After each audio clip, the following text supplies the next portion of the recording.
These are ideas that everyone, I think, is talking about at the moment. Clearly, there is a... That we're finding out next. America's biggest live TV show is about to reach its even bigger climax, and ITV2's got a suitably big night planned to mark the occasion. At 8:30, Fantasia and Diana compete live for the biggest title on the American pop scene. Then at 9:20 in a Cal special, we ask, is there more to Mr. Big Stuff than a big ego and big trousers? The American Idol finale, tonight 8:30 ITV2. It's gonna be huge.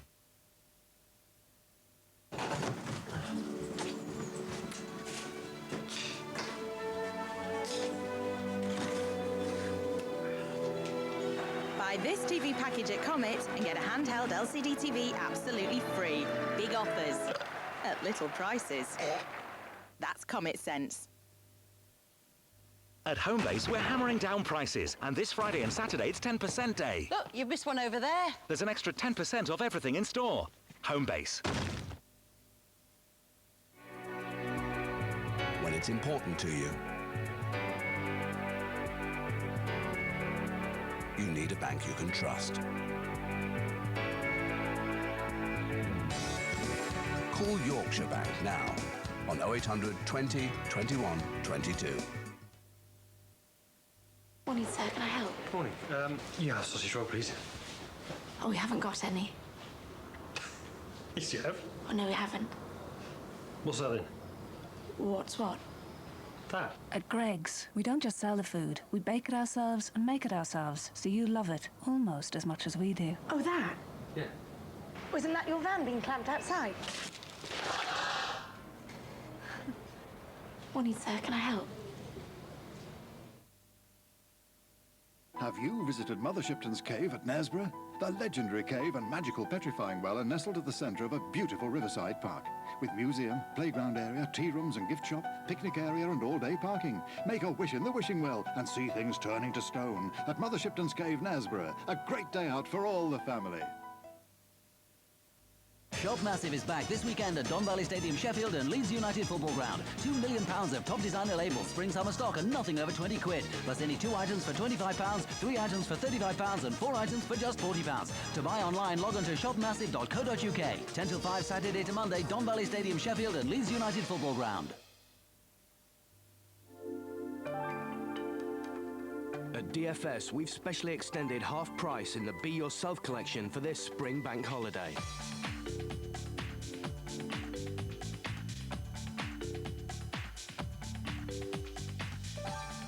What's more, there's 4 years free credit and everything's free for the first year. Half price this spring bank holiday, only at DFS.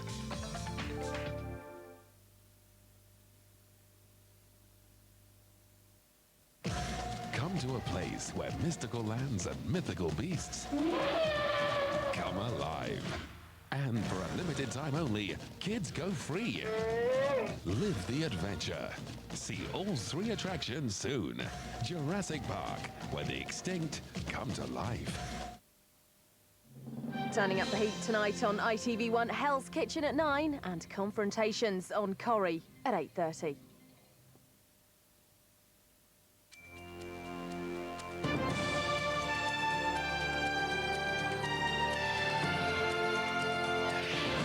Tonight, the E numbers that can make your child behave badly. Identical twins and a unique experiment. No, you know you can't have those. Put them down. No, we agree that you can have the red one. To find out if you really are what you eat. I'm hoping that by taking the additives out, we will see a difference, that he'll become calmer, his concentration will get better, and just generally take some of that boisterousness out of him.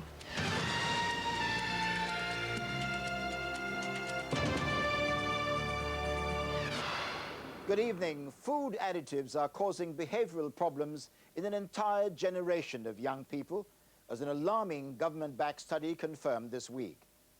Experts discovered that colorings and preservatives found in many sweets, drinks and ready-made meals are partly to blame for temper tantrums and hyperactivity, in children as young as 3. Last year, we conducted our own unique experiment with boisterous 5-year-old twins Michael and Christopher Parker. We put one of the twins on an additive-free diet. No flavoured crisps, no artificially coloured drinks, no sweets. Would it affect the twins' behaviour, their concentration, even their IQ? The results were quite simply astonishing. Here's Linda Duberly.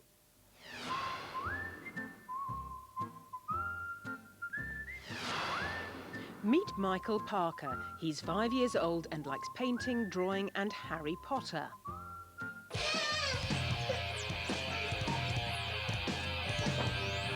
Michael is a pupil at the Dingle School in Cheshire.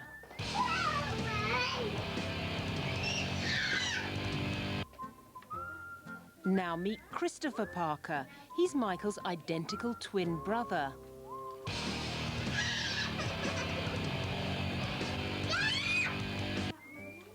Both boys are bright, boisterous and the best of friends.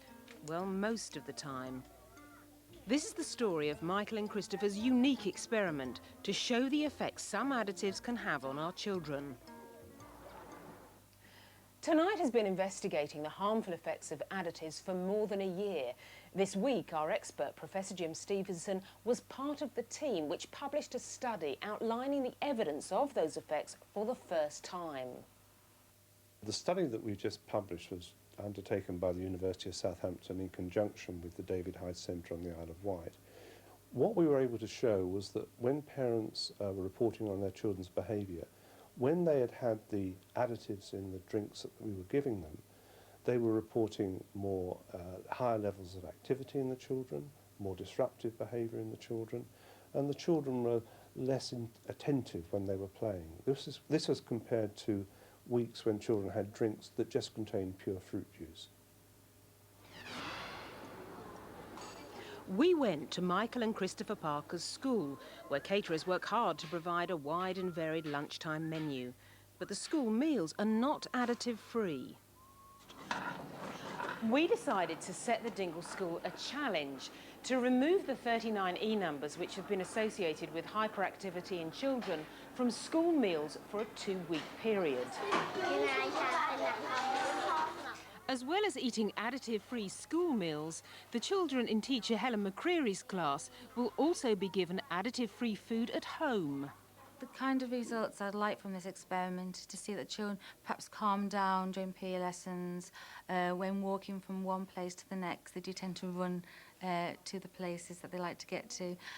Sitting down, for example, I'd like them to calm down and not perhaps fidget. But generally they are well behaved, they do respond to what I say. It's just responding perhaps a little bit quicker than usual. The twins, Michael and Christopher Parker, are pupils in Mrs. McCreary's class, where they're very well behaved. At home, however, things are sometimes different. When they're babies, people say, oh, they're getting easier as they get a bit bigger, but they actually don't get easier, they just get different. Things just become, different problems arise and different... they're probably more physically demanding now. Than they were when they were babies, a lot more physically demanding. The twins are now 5, and as they've grown older, they've become harder to control. There are times when they are very difficult to manage, when you're going out sometimes and you want to get out and they're playing up, they don't want to get dressed, or they're just trying to wind you up. Yeah, they know exactly which buttons to push, as all children do. Having 2 of them again, doing it at the same time, yeah. To test whether additives are influencing the boy's behaviour, we've asked Lynn and Andrew to keep one twin on his usual diet whilst his brother becomes additive-free. I'm hoping that by taking the additives out of one of the boys' food, that we will see a difference, that he'll become calmer, hopefully his concentration will get a lot better, and just generally take some of that boisterousness out of him. Before starting the new diet, the twins have come to meet Professor Jim Stevenson. He'll assess their behaviour before and after the 2 weeks in order to try and work out which twin has been additive-free. One of the great interests in studying twins in this way is that we can give one twin a particular experience, which the other one doesn't have. But by using genetically identical twins, the two twins are perfectly matched for their genetic makeup. They also are both living together in the same family, so they're sharing all those other experiences that are going on, and they've got them in common. So we can use twins to very much isolate the specific impact of the event that we're trying to introduce, in this case the dietary change, and it is really a perfect experiment for doing that. The twins are placed in a special observation room so that Professor Stevenson can watch them interact. In order to tell them apart, Michael's in the blue shirt and Christopher the red. We don't see any signs of aggression or hyperactivity at all at the moment. Certainly with these boys, they are playing very happily together. They obviously know one another very well. They're twin brothers. But then they're not taking out frustrations on each other or being aggressive. Having said that, one's just snatched something from the other. But that's brothers, though, isn't it? After spending 30 minutes carefully observing the twins, Professor Stevenson gives each child a series of tests, exercises designed to measure concentration and IQ. Christopher goes first. We're going to play a game with these spaceships on this bit of paper. What we have are spaceships, you see them here, and they travel around together. And what I want you to do is to try and find spaceships that are the same. Here are two spaceships. That one and that one are the same. So what I want you to do is to put a mark on them, just like that. I want you to do it as quickly as you can. Do you want to have a go and see, starting from here, which ones you think are the same, and put a ring round them? Yes. Now those two, they are the same, that's good, but they're not quite together. That one goes with that one. Start along here and see which ones look the same. And when you've finished, put a tick in that box for me. That's great. Very good.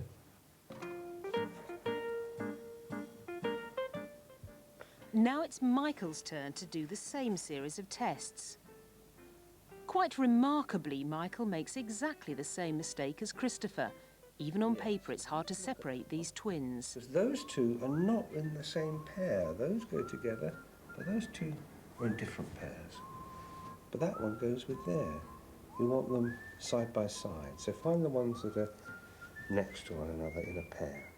There's the next one. That's it. Now you see how many more you can find.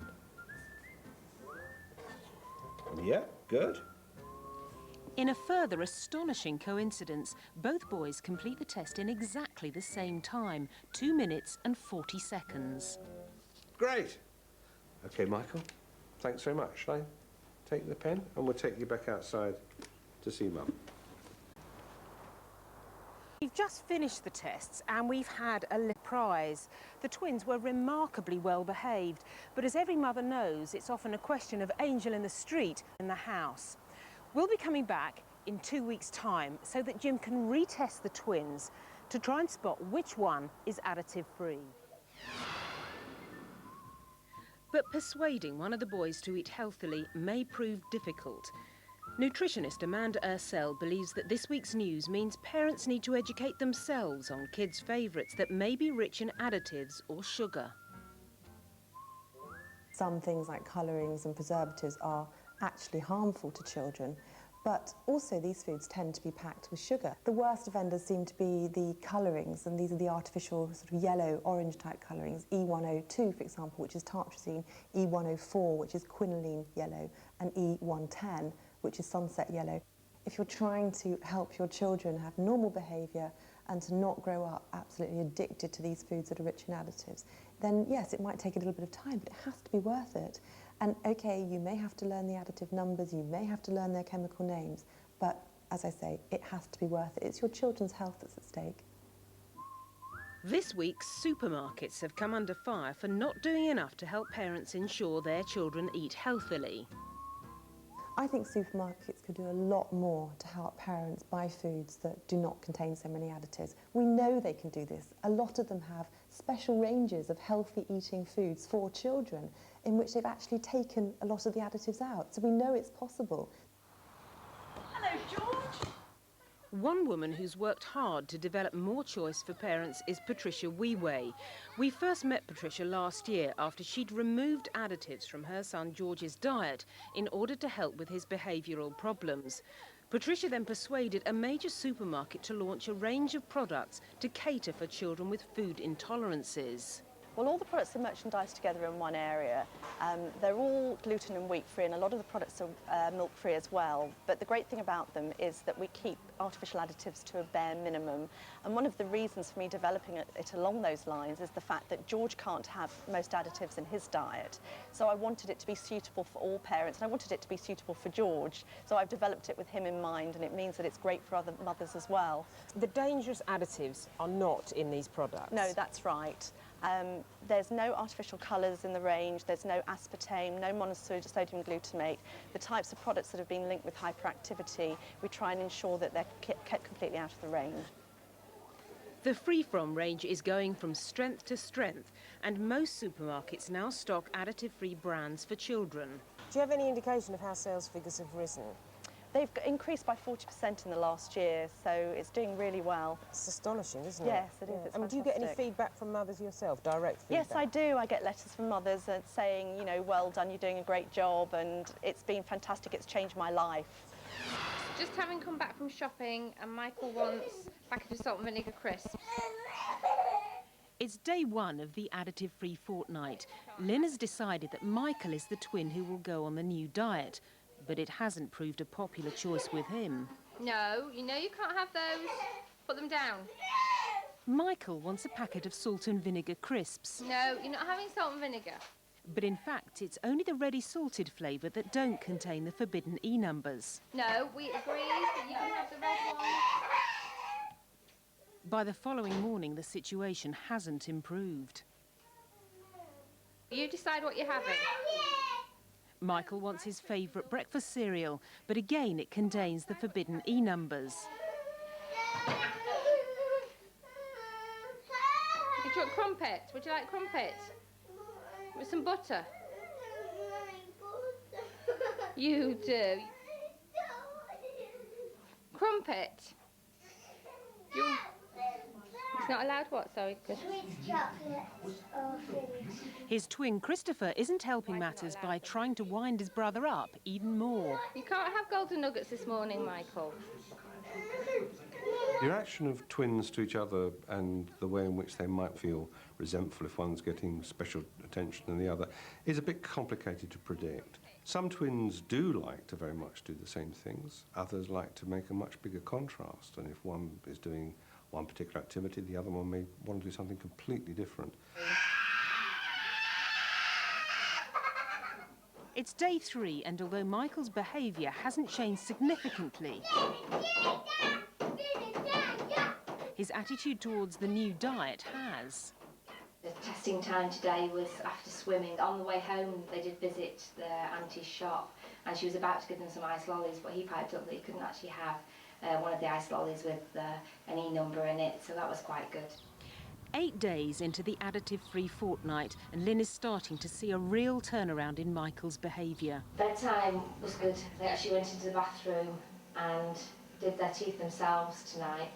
Normally, it usually ends up with me having to shout quite a lot and to persuade them to do it. And Christopher also went along and did his quite easily as well. And again, I think because Michael wasn't creating a fuss, Christopher had nobody to sort of have a go at either. So that worked really well. It's really lovely at the moment. Christopher, Mummy said no. Michael stopped it straight away. It's day 11, and there's now a distinct difference in the way the boys are behaving. They had a friend round for tea tonight. Michael sat and had quite a civilised meal with their friend. But Christopher, although he wasn't too bad, he was dipping things into his drink. Christopher, don't put it in your drink, please. Christopher. and jiggling around, and not as calm as Michael at all. In fact, he used his fingers to eat his meal with, whereas Michael actually picked up a fork and was eating his pasta with the fork. So that was quite nice to see as well. Wiggle up tight, said Mum. You see, wiggly beds are best for what kind of worms? Wiggly worms. The change in Michael has not gone unnoticed at school either.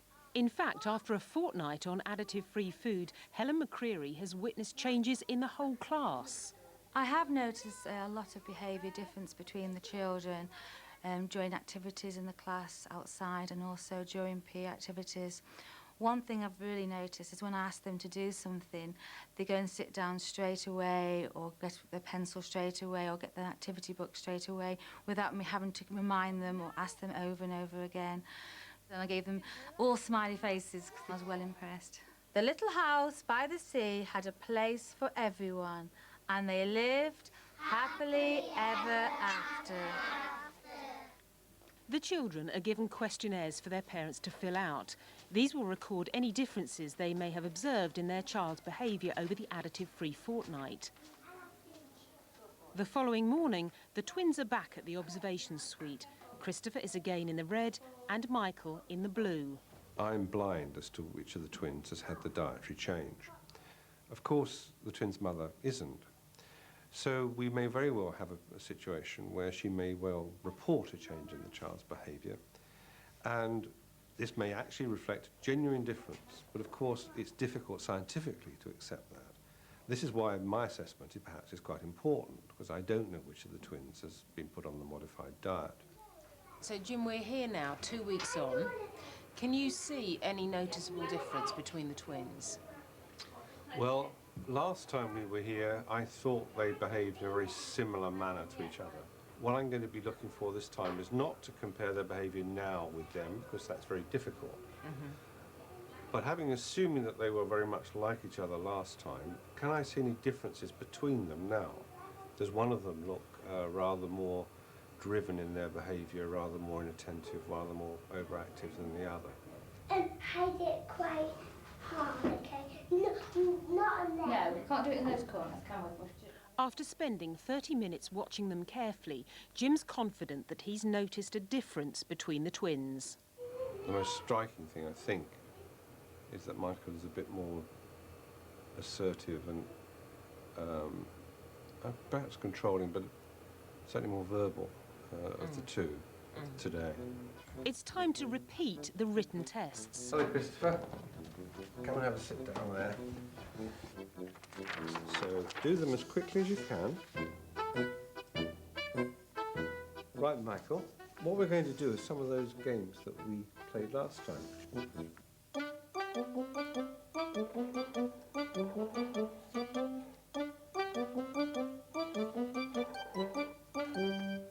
Thanks very much indeed. Go back and see your mum now. Thank you. Finally, Jim must deliver his verdict. The moment of truth has arrived. Hi. They both improved, and you might expect that because they've been more familiar with me and they've had a bit more practice. And Christopher improved about 10% compared to other children of his same age. Michael improved a little bit more. He improved nearly 25%. So, on the evidence of that, and if I was really forced to make a decision on which one may have had the diet and therefore whose behaviour might have improved and therefore whose attention might have improved, I probably would go for Michael. Because we are looking for the twin that's changed the most, aren't we? That's right. Effectively. That's right. So, what changes have you observed? Do you want me to say now which twin it was? Well, tell me the changes that you observed first. Stress levels in the house have definitely gone down over the past couple of weeks. Mm-hmm. There seems definitely less aggression between the two of them, even though it's only just been the one that's come off the additives. Right. They seem to be not fighting as much, not arguing as much. The twin that came off the additives has been conforming a lot more. He's been quite eager to please. He's also developed a sense of humour. and has become a lot more talkative. He's quite funny at the moment. He's really... I'm dying to know. You've got to tell me. You've got to tell me which one. Yeah, it's Michael that's been off the additives, yeah. Now, I wouldn't have expected that I could have picked that up on the testing that I've done. I would have, if anything, expected you to have seen it, observed it at home. But in terms of what I've seen here, as I was saying, he was the one that I thought perhaps had changed.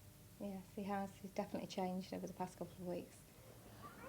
Well, I think that's incredible. In just 2 weeks, Jim was able to spot which twin had been on the additive-free diet, and Michael was able to complete the test more quickly than Christopher, and the improvement in his score was almost twice as high. The results from Mrs. McCreary's class have also been very encouraging. 56% of parents reported improvements in sleep patterns and the desire to cooperate, while 57% saw an overall improvement in their child's behaviour. That experiment with Michael and Christopher took place exactly a year ago. So now I'm off to revisit the twins to find out whether they're still additive-free 12 months on. We haven't totally stuck to the diet that Tonight gave us, but we have tried to monitor what the boys are eating. We have started to read labels a lot more and just generally monitor and avoid the things that did cause a problem beforehand. It's very rarely that they have fizzy drinks now. We also try and avoid buying brightly coloured sweets and things that really stand out as being particularly a problem area with them. I think the work we've just published and the experiment that Tonight did last year have suggested that behavioural changes can be produced by taking additives out of children's diet. And certainly if parents feel that their child is sensitive to the presence of these additives in their food, then they should think about changing the kinds of options they make when they're selecting things like a fruit squash and so on. You can select foods that don't contain these additives, and a parent might very well want to guide their shopping in that direction. When I watched the footage of how the boys were 12 months ago with the fights, the aggression, the real temper that they were showing, I'm quite surprised now that the change in them that's occurred. Things are a lot calmer. Obviously, they're still 7-year-old boys. They still have their rough and tumble moments, but they have really changed in the past 12 months. Linda Jubilee reporting. And if you'd like any more information, then you can visit our website at itv.com. But that's all we have time for this evening. So from all of us here, goodbye and thank you for joining us. More from Corrie next. Then, Gordon's decided to spice things up in Hell's Kitchen tonight, and that doesn't mean he's adding chilies to the risotto. He is letting one of the celebs do his job. It's not big or clever, and it's at 9. And after the ITV News at 10:30, it's Crime Fighters.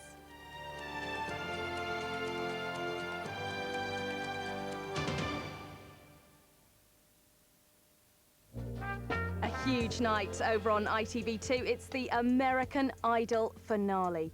Back here on ITV1, the restaurant the celebs have been falling over themselves to get into, and there's a big change to the way it's going to be run tonight. Hell's Kitchen at 9.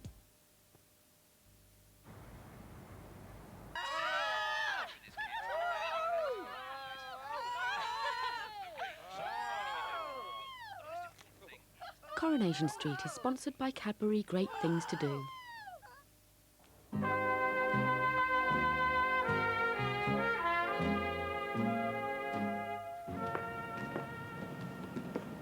Hiya. Look, I know you don't want to talk to me.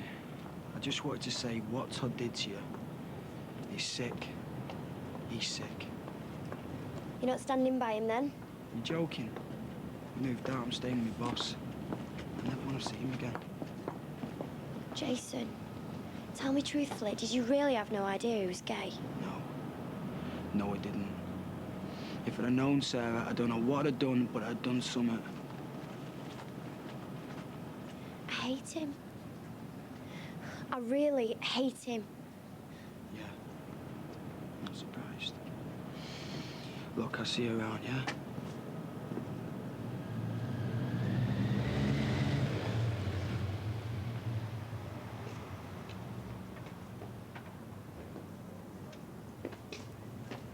Jason. Jace, come on, you've got to talk to me sometime. I'm your brother. We're not trying to get at you, love. But you've got to go. I mean, we didn't like school either. It's something you have to do. Like eating vegetables or cleaning your teeth. I mean, do you know what happens if you don't clean your teeth? They rot and they drop out. Really? Yeah. Think of your mum. I mean, I know she's gone.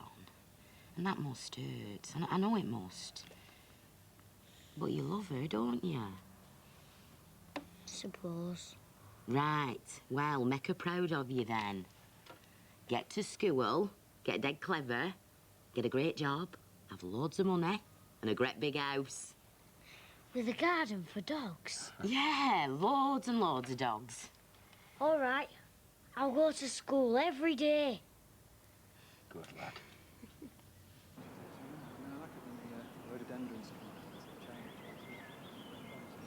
But it's very good to see you, as ever, and we'll see you again soon. And you be sure to send Mrs. Edwards our love, won't you? Hello. Hi, I was here a few days ago. Yes, that's right. It's Sarah, isn't it? Same name as my eldest daughter. So have you come to confirm the wedding date? Actually, no. No, I haven't. We're not getting married anymore. Oh, dear. I'm sorry to hear that. Gets me pregnant, tells me he'll marry me, then changes his mind. Turns out it was a liar, see?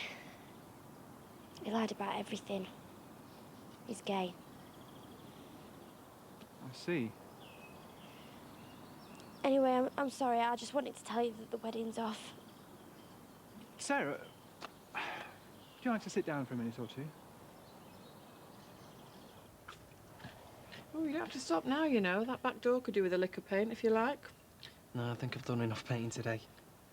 I saw Jason. What did he say? Nothing. He ignored me.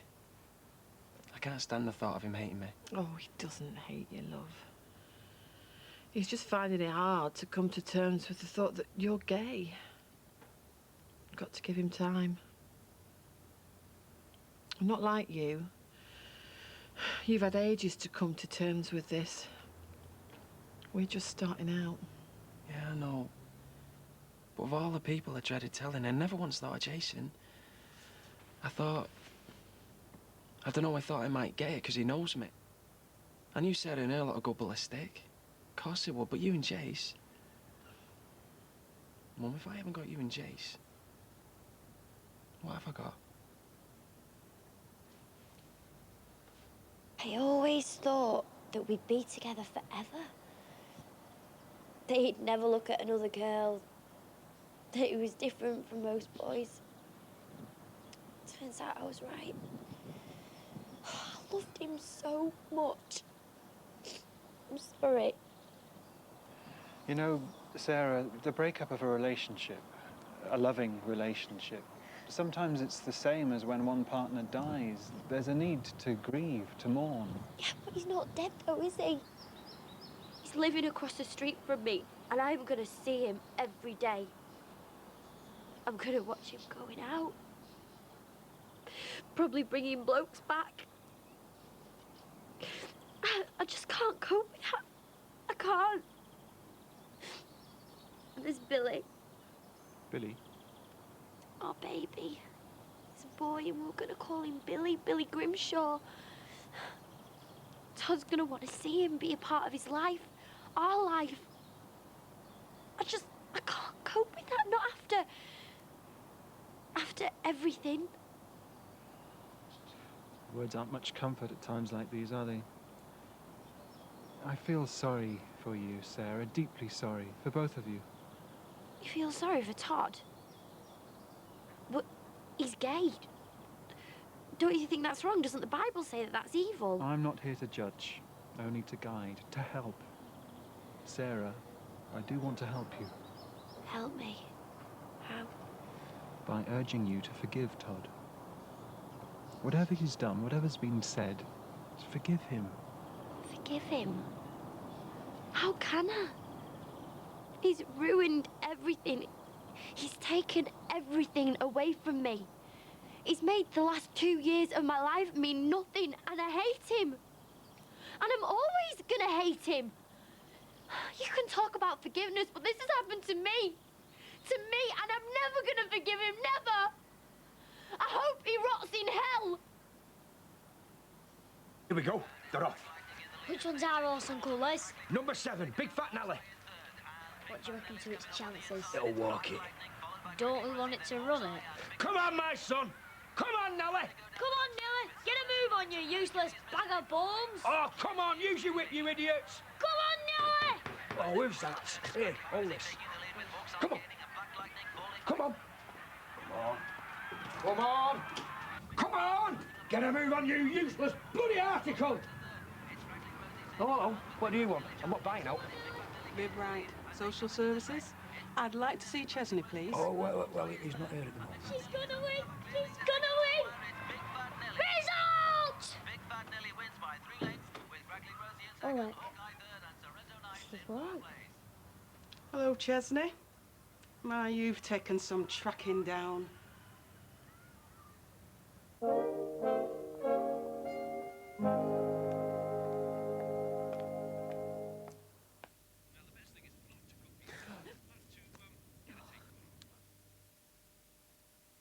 At PC World, stamping down means our lowest ever prices, like just $699 for this Emilo D power laptop from Fujitsu Siemens Computers. It's got an Intel Celeron processor, 2.80 gigahertz. So instead of a new desktop, why not think laptop? 15-inch screen, recordable DVD drive, massive memory, just $699. That's desktop performance and price in a laptop. Don't miss out at PC World now.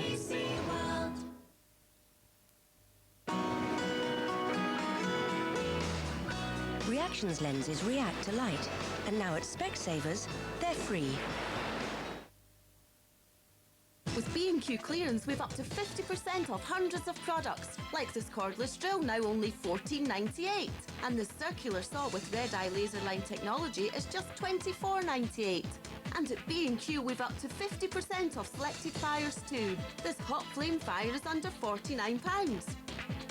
And this complete fire suite is under £165. Hurry! Clearance at B&Q ends soon. Anybody want a top up? No, yes.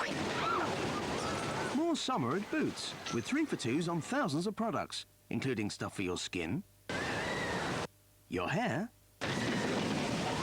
your teeth, and for when you need to relax. The Bakers were one big happy family. 12 kids? That's nuts. They asked me to go to New York for a few days. I can handle this. 20th Century Fox presents Mommy! How's it going? They're like kittens. A super-sized comedy. Clean up on aisle 12. Cheaper by the dozen. Free inside tomorrow's Daily Mirror, England's Greatest Goals DVD. It's got 60 spectacular strikes from Shearer, Owen and Beckham. And me. Get your England's Greatest Goals DVD. Yes! Free only in tomorrow's Daily Mirror. Be part of it. Bank holidays, longer days, shorter trousers. This bank holiday weekend at Argos, there's 20% off all gazebos and 20% off tents. See ya. Is that it? Yeah? Imagine me, I do. With N-Power, gas and electricity customers could have a discount of £50 every single year. I'm back. Jeff? Happy anniversary. Could be worth a small celebration. What do you like?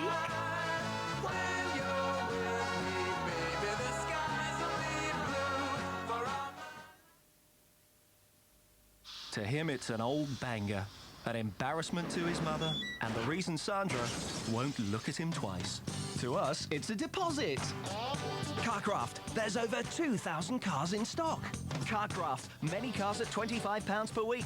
Carcraft, £99 or any old car with or without an MOT as a deposit. Carcraft Sheffield, Junction 33, M1. Follow the signs for the airport. And Carcraft Leeds Bradford, Junction 28, M62. Follow the A650 to Bradford. Just as our celebrity chefs were cooking with gas, they're about to have a new leader. One celebrity will be stepping into Gordon's shoes right there at the pass, and you will decide who. Will it bring the kitchen to its knees, or will they continue their run of success? I think we're going to have a good day. We're going to have a good night. Hell's Kitchen, a 90-minute special after Coronation Street.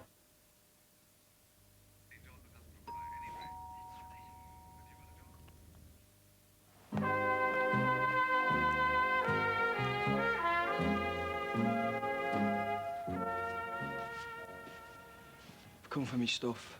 Jason. Look, Jason, I want a word. I'll come back later. Oh, don't be so stupid. Yeah, well, you would think that, wouldn't you, Mum?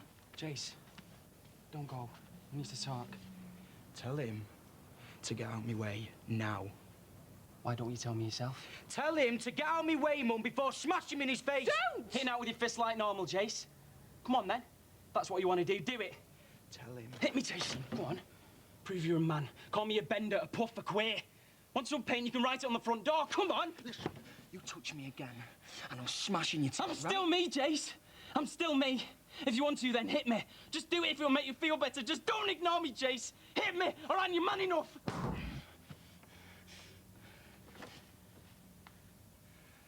I just came for me stuff. You don't need your stuff. We're gonna sort this right now. Mummy, leave us alone, please. No way. Mum, this is between me and him. Go out the back for a walk. You have got nothing I want to hear. Just listen to me. Please. Jace, just listen. So, your mum's away. Yeah, she's gone on holiday. And you are? Battersby, Les Battersby. Me and his mum, you know.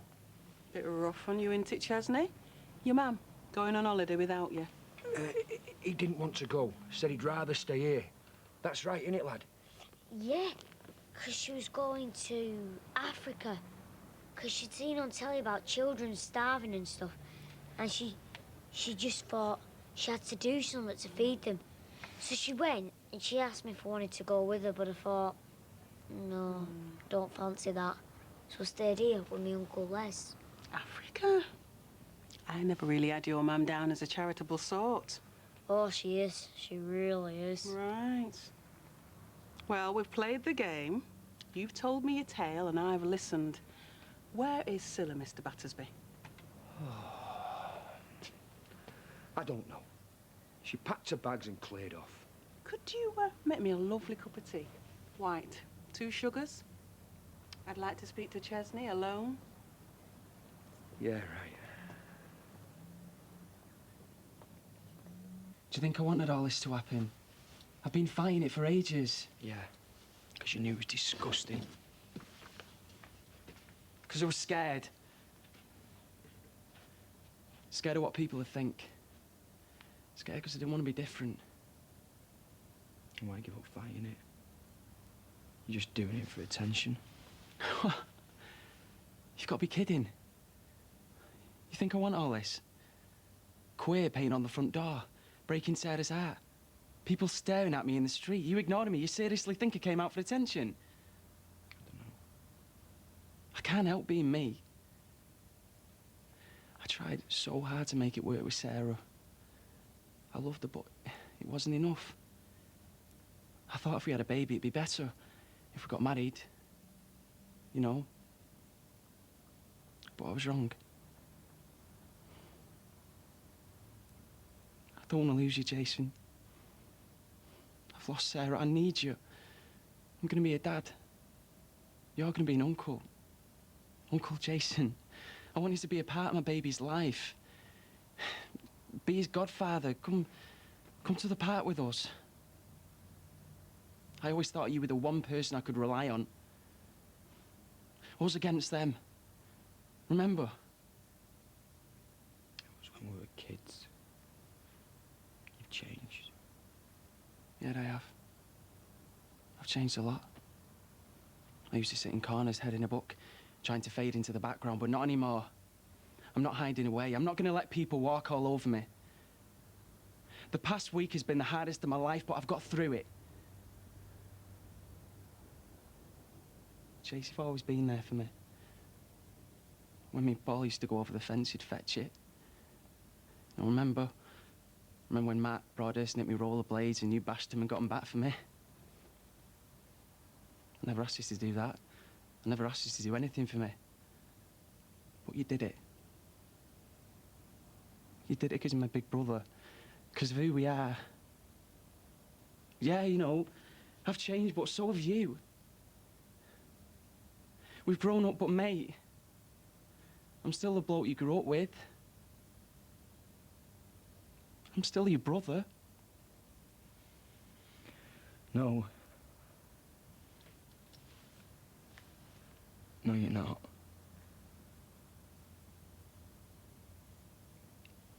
On the way here in my car, I've been thinking just how long we've known each other. 6 years. You were 3 when I first met you. I know things haven't been easy for you. Is this because I didn't go to school? Why didn't you, Chesney? Teacher don't like me. What did you have for your breakfast? Uncle Les did me some toast and egg. More than I had then. Oh, you need a good breakfast inside you. Uncle Les says. It's a small house. Where do you sleep? Back room. We've got bunk beds.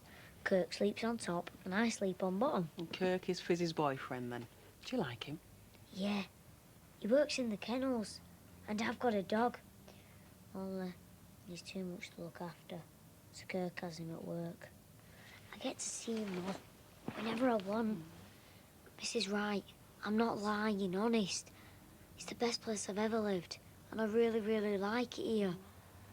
I don't miss my mama out. I've got Fizz and Kirk and Uncle Les. Please let me stay. Please. I have told you so much stuff about what I've done. Stuff with girls. So? So, we shared a room together. I used to walk around with now on. Sorry to disappoint you, but you're not my type. Oh, yeah, say something funny. Ha, ha. Well, what do you want me to say, Jace? I've been serious. I've never ogled you or spied on you or fantasised about you. My brother, for God's sake. Look, I'm not saying I've always known I was gay. I thought I was different, sure, yeah, but... It was only last year when I started to question stuff. Oh, why? Find someone you fancied. A bloke. You want to know? You really want to know? Yeah. I convinced myself I fancied Nick, you know, Sarah's brother. I kissed him. He said you was gay. I told him to keep his mouth shut and stop spreading lies. Well, he wasn't lying. You fancied Nick? Well, he's a right prat. Yeah, he is. Okay. And, well, there was no one before him? No. But then I met someone at work. Someone I really cared for, and I went to bed with him. And I'm not sorry, Jace. And then I knew for sure what I wanted. I'm not into girls, Jace. I like blokes. When I was with Carl, there was something different. I don't want to know. I don't want to know what you do, all right? It's disgusting, it's not right, and I don't want to know. They're not in the real world, are they, these vicars? Well, I've never thought so. Granny Ivy used to spend more time talking to her vicar than she did your granddad. He used to say she wouldn't change the sheets unless the priest had okayed it first. Forgiveness. Yeah, right. When are we going home? We are home, sweetheart. We're going to live here now with Nana and David. Is Tom living with us? No, darling. No, he's not. Why don't you go and get that colouring book that you coloured earlier, eh? Go on. She's been asking about him all morning. Really? Well, she's bound to, isn't she? He was a daddy for a long time. You're going to have to say something, love. She's bound to see him around. Yeah, I suppose. Actually, no, I don't have to say anything to her. Why should I be the one that has to explain? He can. Todd? Yeah. I mean, he's the one that started all this. Why should I be the one that mops up after him all the time? Everyone's gonna know, all me mates. Can't help that. You could have just... What, gone and pretending? You'd be happy for me to do that, would you? Live my life as a lie? Never happy? Always fearing someone will find out? Put it this way, I'll never get your girlfriend off you. You stop making funny remarks. Well, I can't help it. I'm sorry, Jace. I can't pretend anymore. Look, I just want you to not hate me. I don't understand you. I know it's hard. Yeah. Yeah, it is. But you know what's the hardest thing? You're me brother. I thought I knew everything about you. I thought I knew everything. But I didn't. You should have told me, Todd. You should have said. This huge thing going on in your life, and I knew nothing about it, and now... And now I'm expected just to accept it all. Well, I don't, Todd. I'm not asking you to accept it. I just don't want you to pretend I don't exist anymore. Jace, I need you. More than ever. Please don't move out. Please. Well, I'm not sharing a room with you. I'll sleep down here on the sofa. Go on then. But I'm not doing this for you. I'm doing it for Mum. Thanks, Jace. Oh, you're not taking him away, are you? I need to look into this. I'll be in touch. Yeah, ta.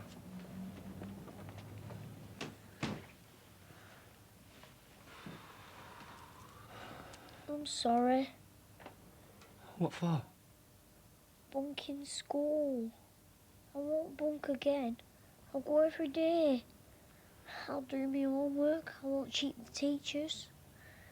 Just don't let them take me. Please. It's all right. I won't let them take you. Promise. Promise. No one's sicking you anywhere. I thought maybe I did fancy blokes and girls. But then I realised the only girl I did fancy was Sarah. And after a bit, I suppose I even stopped fancying her. And then with Carl, I knew what I was. I'll get it. Can you look in the fridge for some food? I'm starving.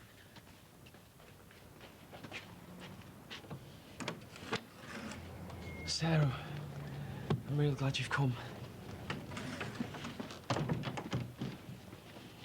I've come so you can tell Beth what's going on. Because she doesn't understand. When I explain to her, tell her about how you don't love me anymore and how you don't want to be with me. Us. Sarah?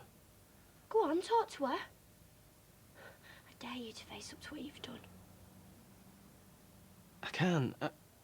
No, you can't, can you? You don't even know where to start. But it's all right for me to, isn't it? It's all right for me to deal with the questions and the tears. Well, if you can't explain, then at least say goodbye. Goodbye? Why? She can still see me. I could take her out. No, you can't. You lost any right to seeing her when you decided to be gay. I didn't decide. It wasn't a choice. You stay away from Beth. You don't talk to her or wave to her. If you see her in the street, you cross over because you're nothing. Not anymore. You're nothing to her, and you're nothing to my baby. Sarah, you can't say that. I mean it, Todd. You will have nothing to do with him. He's my baby, and you won't even see him. Hurts, doesn't it? Having something taken from you. I want to hurt you, Todd, like I'm hurting. You'll never see your son. You can't do that. He's my son, my baby.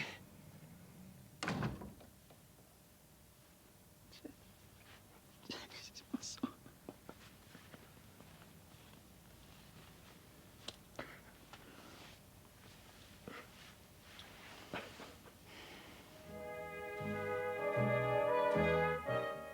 To find out more about your favourite soaps, the website is itv.com/soaps. Sponsored by dialforalone.com.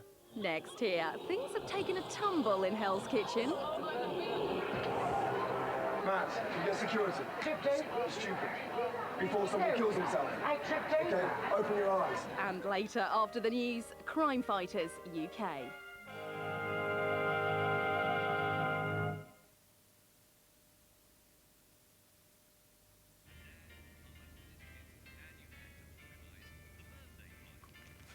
Coronation Street is sponsored by Cadbury Great Things to Do.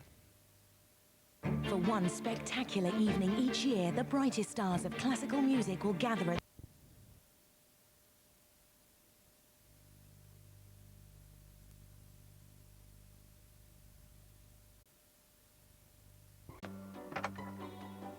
Prisoner Cell Block H is in association with Pot Noodle. Get two Italian women on the phone and you can't stop them talking. He wants the money early. But the conversation can be terrifying. She's going to have to sort him out. The wife, I could put him in jail, prison. the daughter, My father asked me to do something, and I would. the godmother. Who really wears the trousers in the mob? The deadly mafia women. Sunday at 7 on 5. Juvenile delinquents are simply running wild in the streets. Free love, open brawling. I can't imagine what's going on here.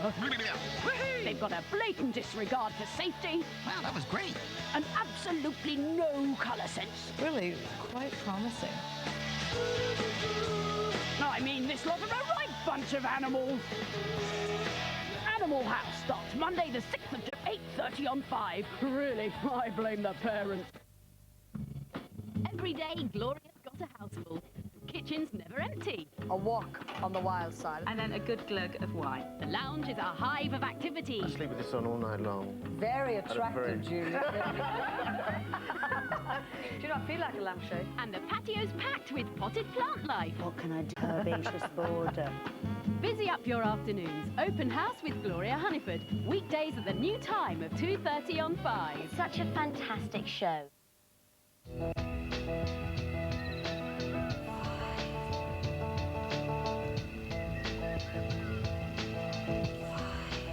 Good morning and thank you for choosing 5 with all the news and sport you need for the day ahead in 30 minutes after 3 more contestants have indulged in an orgy of button pushing.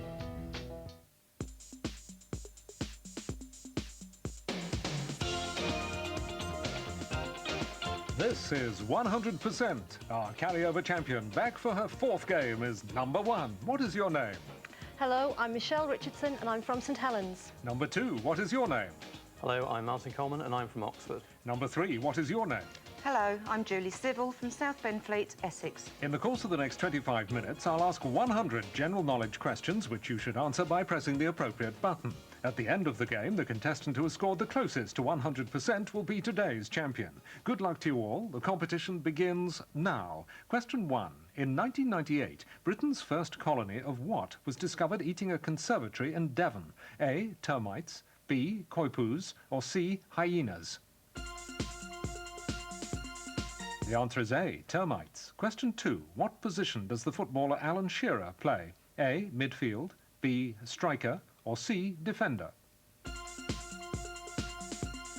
The answer is B. Striker. Question 3. What was invented by Peter Chown in 1998? A. Bread that doesn't crumble, B. A pen that doesn't leak, or C. A trainer that doesn't smell?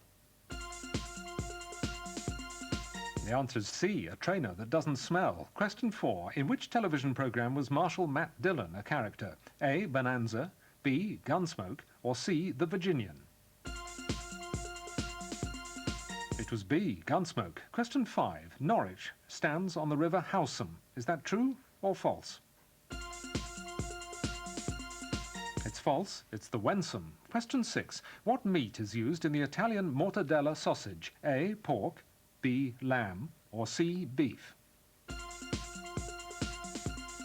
The answer is A. Pork. Question 7. The author Nick Hornby is a supporter of which football club? A. Arsenal, B. Chelsea, or C. Tottenham Hotspur?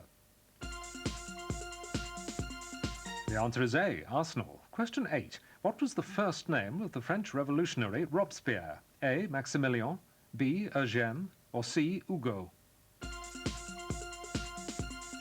The answer is A. Maximilian. Question 9. Which country occupied Tibet in the 1950s? A. China, B. Russia, or C. India?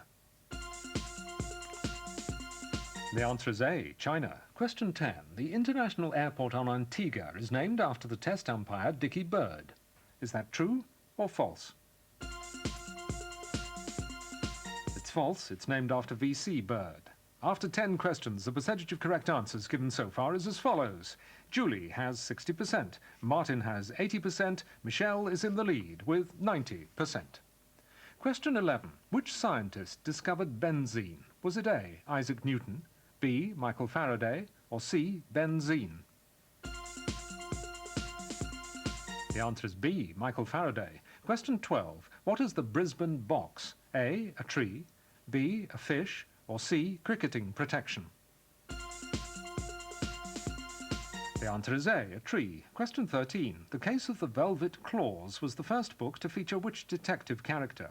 A. Nick Charles, B. Ellery Queen, or C. Perry Mason? It was C. Perry Mason. Question 14. Where was the Midland Bank established in 1836? A. Birmingham, B. Coventry, or C. Leicester? The answer is A. Birmingham. Question 15. Yuri Gagarin died in 1968. Is that true or false? It's true. Question 16. What is the literal meaning of the word cyclops? A. One-eyed, B. Round-eyed, or C. Square-eyed? The answer is B. Round-eyed. Question 17. The Ogaden is a region in which country? A. Ethiopia, B. Namibia, or C. Gambia? The answer is A. Ethiopia. Question 18. Who was Jamie Redknapp dating in March 1998? A. Sporty Spice, B. Gabrielle, or C. Louise? The answer is C. Louise. Question 19. In which year was the Atlantic Charter issued by Churchill and Roosevelt? A. 1939, B. 1940, or C. 1941? The answer is C. 1941. Question 20. The piano nobile is a small piano with a keyboard of only 3.5 octaves. Is that true or false? It's false. It's the main floor of a Renaissance building. Question 21. A 1998 Department of Health booklet said A&E departments should be painted what colour to calm patients? A. Pale green, B. Lilac, or C. Magnolia? The answer is A. Pale green. Question 22. On which novel by Jane Austen is the 1995 film Clueless based? A. Emma, B. Persuasion, or C. Sense and Sensibility? It's A. Emma. Question 23. Amcel, dicel, and tricel are all types of which man-made fibre? A. Acrylic, B. Acetate, or C. Nylon? The answer is B. Acetate. Question 24. How many plants were facing extinction according to the Threatened Plants report published in 1998? A. 14,000, B. 24,000, or C. 34,000? The answer is C. 34,000. Question 25. Jim Laker, the Surrey cricketer, was born in Yorkshire. Is that true or false? It's true. Question 26. Appearing on the Great Seal of the United States, what does the motto E pluribus unum mean? A. Out of many, one, B. To the many, nothing, or C. Less tax, more profit? The answer is A. Out of many, one. Question 27. The Belgian Jackie Ickx was a star of which sport? A. Cycling, B. Motor racing, or C. Show jumping? The answer is B. Motor racing. Question 28. The French cheese Brie is made from the milk of which animal? A. Cow, B. Goat, or C. Buffalo? The answer is A. Cow. Question 29. On George Martin's 1998 album of Beatles songs, which track was sung by Goldie Hawn? A. Hey Jude, B. Can't Buy Me Love, or C. A Hard Day's Night? It was C. A Hard Day's Night. Question 30. The NZZ is a daily newspaper published in Auckland. Is that true or false? It's false. It's published in Zurich. After 30 questions, the scores are as follows. Julie has 53%. Michelle has 70%. Martin has gone into the lead with 73%. Question 31. By what name is the city of Pietermaritzburg in South Africa known? A. City of Flowers. B. City of Showers. Or C. City of Towers?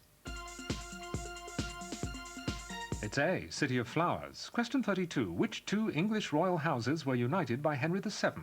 A. York and Lancaster. B. Tudor and Stuart. Or C. Saxe-Coburg and Windsor? The answer is A. York and Lancaster.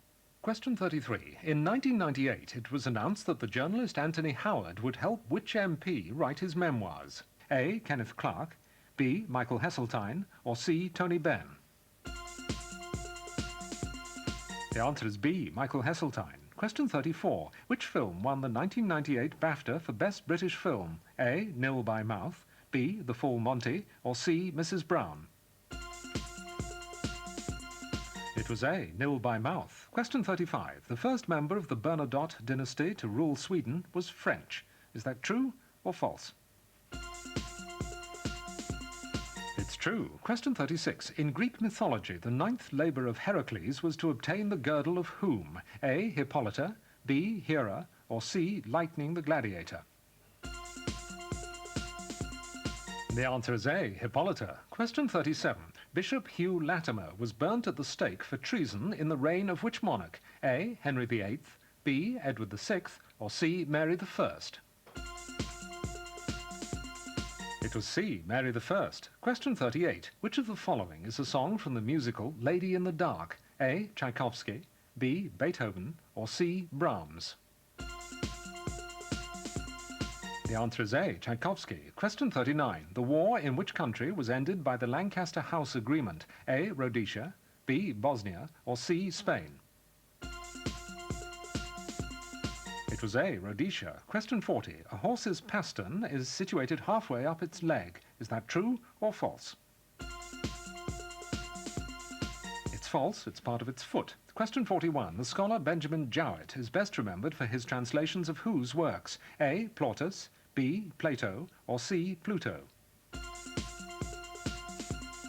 The answer is B. Plato. Question 42. Nephrology is a branch of medicine dealing with which part of the body? A. Liver.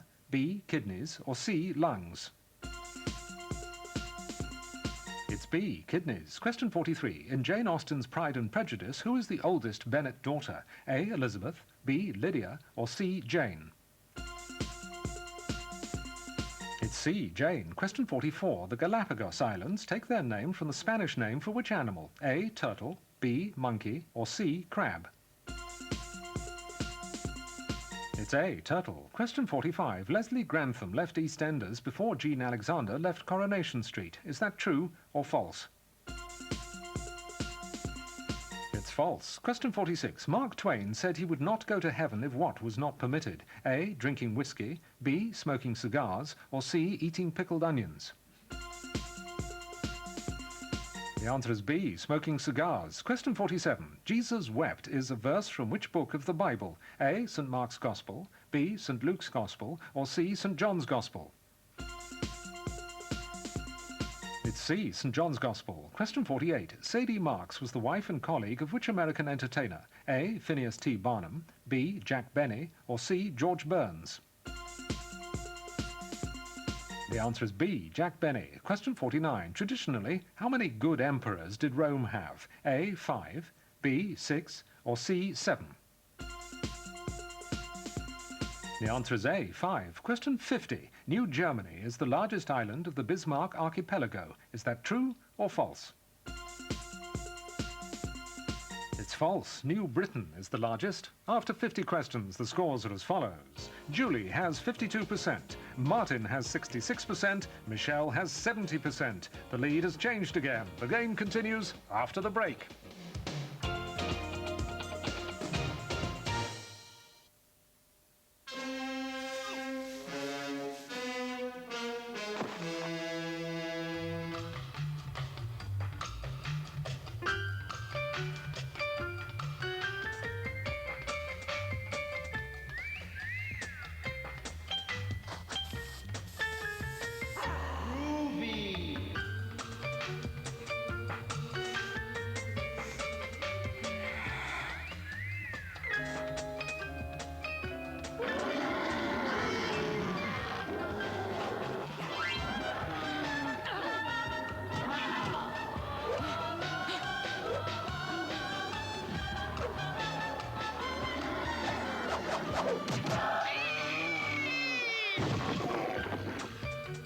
The Lynx Effect.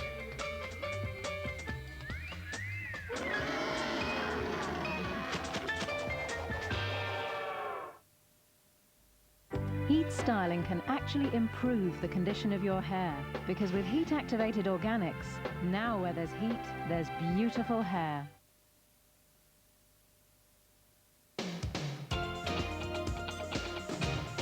Welcome back to 100%. The scores are as follows. Julie has 52%, Martin has 66%, and our carryover champion Michelle is in the lead with 70%.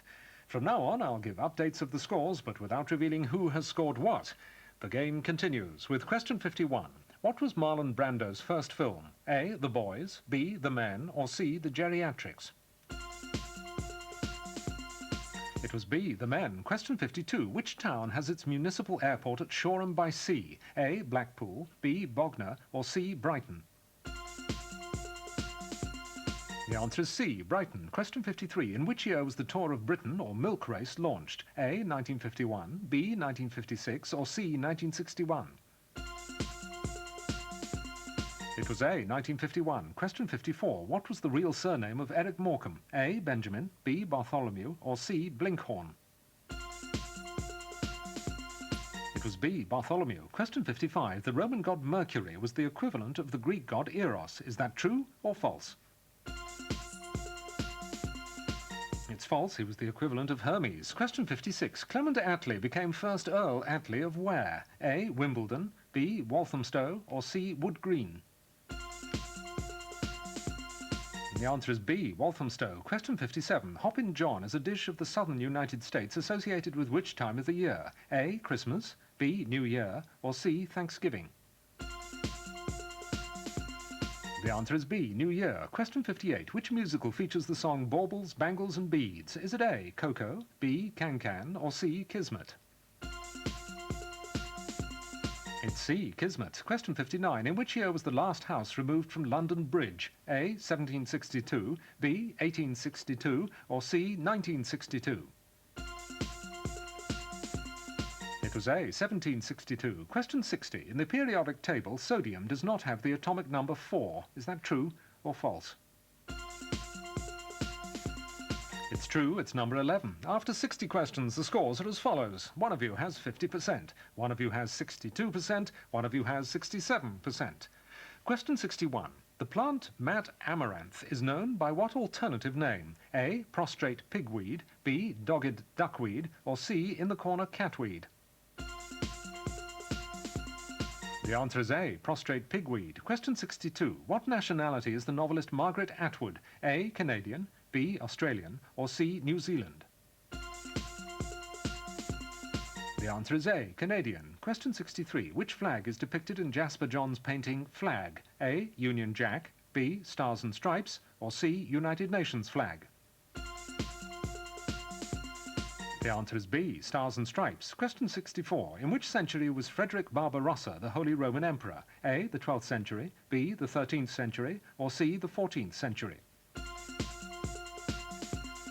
It was A, the 12th century. Question 65. The Philips Company was originally founded to make gas cookers. Is that true or false?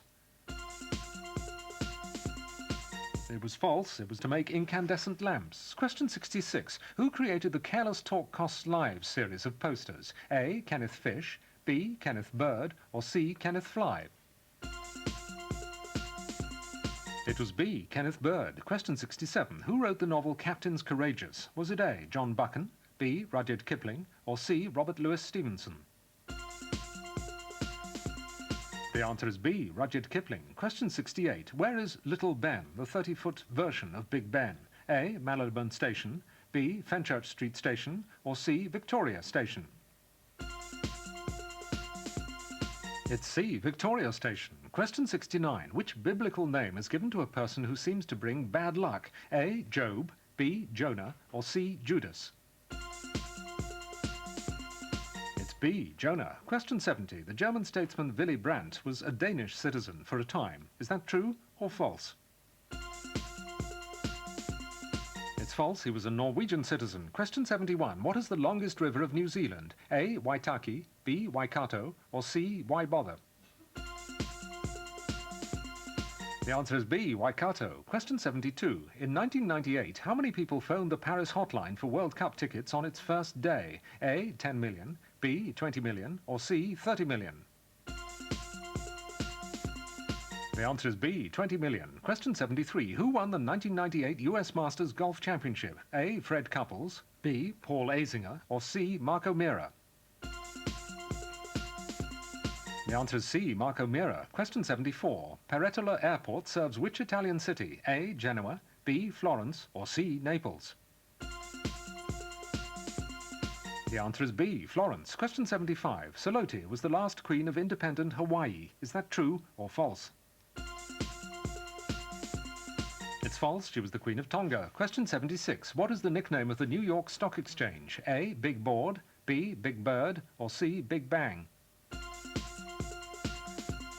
The answer is A, Big Board. Question 77. In what year was Machu Picchu, the lost city of the Incas, rediscovered by Hiram Bingham? A, 1901, B, 1911, or C, 1921?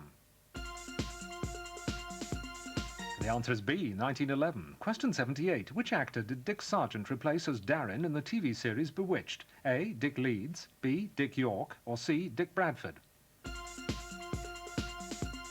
It was B, Dick York. Question 79. Which artist painted The Last of England? Was it A, Dante Gabriel Rossetti, B, Ford Madox Brown, or C, John Everett Millay? It was B, Ford Madox Brown. Question 80. The equator crosses Brazil. Is that true or false? It's true. After 80 questions, the scores are as follows. One of you has 49%, one of you has 58%, one of you has 63%. The final section of the game begins with question 81. In which field was the Swiss Bernoulli family famous? A, piano making, B, mathematics, or C, yodeling? The answer is B, mathematics. Question 82. Which American actor starred in The Iceman Cometh on the London stage in 1998? A, Alec Baldwin, B, William Hurt, or C, Kevin Spacey? It was C, Kevin Spacey. Question 83. Famous for its carpets, in which country is Bergamo? A, Turkey, B, Iran, or C, Italy? The answer is A, Turkey. Question 84. In what year did the actor Clark Gable die? A, 1950, B, 1960, or C, 1970? It was B, 1960. Question 85. The Kennedy Space Center is based at Houston in Texas. Is that true or false?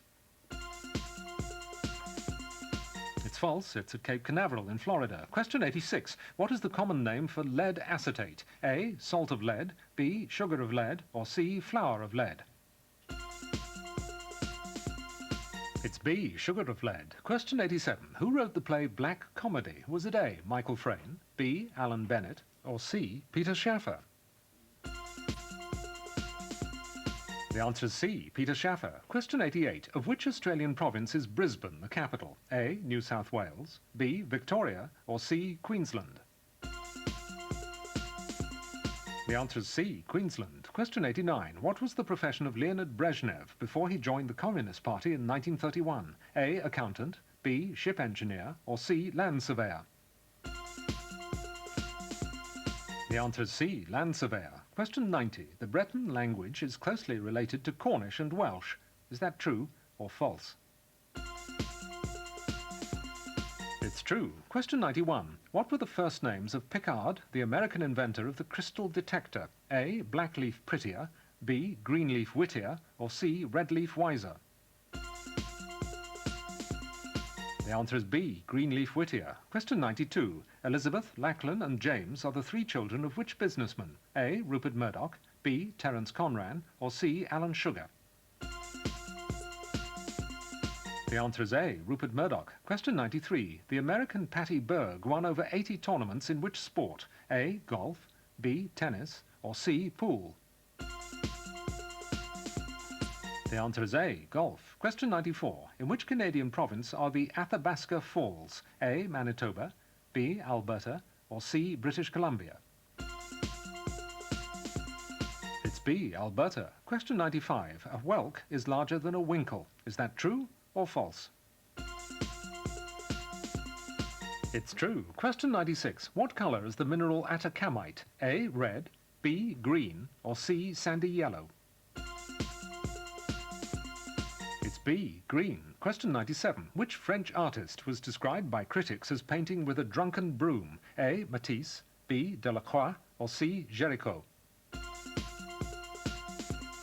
The answer is B, Delacroix. Question 98. The Atlantic Ocean covers approximately what proportion of the Earth's surface? A, 1/5, B, 1/6, or C, 1/7? The answer is A, 1/5. Question 99. Which of the following scores highest in the game of pinochle? A, 4 aces, B, royal flush, or C, royal marriage? The answer is B, royal flush. And question 100. The Olympic gold medal winning gymnast Nikolai Andrianov was nicknamed Old One Leg. Is that true or false? It's true, and at the end of the game the scores are as follows. One of you has 48%, one of you has 56%, and one of you has 58%. Martin, goodbye. Julie, goodbye. Thank you both for taking part. Michelle, congratulations, you're today's champion and you've won £100. Will you return on the next edition to meet 2 new contenders? No, thanks. That's enough now, thank you. Oh, well, thank you anyway. Thank you for taking part, and we'll see you next time. Until then, it's goodbye from 100%.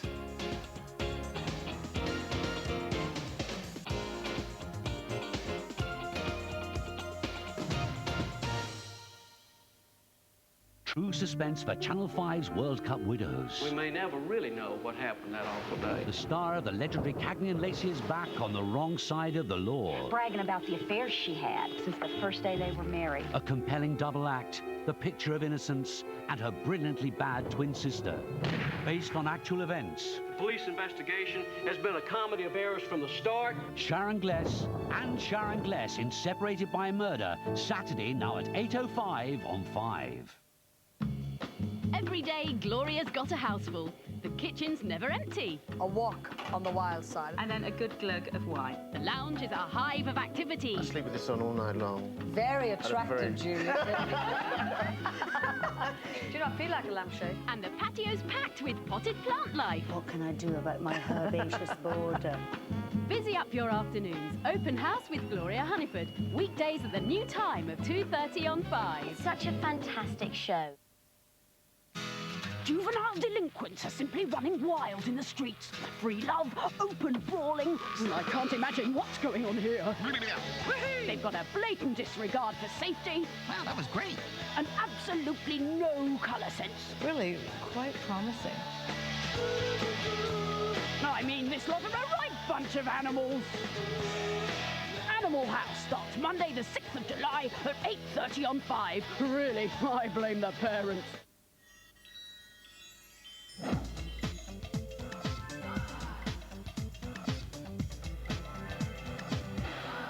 Watto, and a very good morning to you from 5. Wide World goes bilingual at 7 this morning after the latest world news and World Cup wake-up in 5 News and Sport.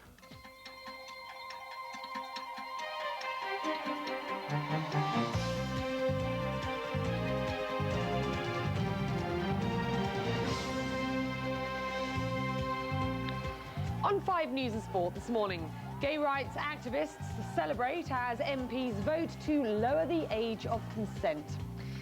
A very good morning. It's 6 o'clock on Tuesday, the 23rd of June. I'm Becky Anderson. And I'm Johnny Gould. Top sports news. A late strike from Wonder Boy Michael Owen just isn't enough to stop Petrescu putting the boot in for Romania.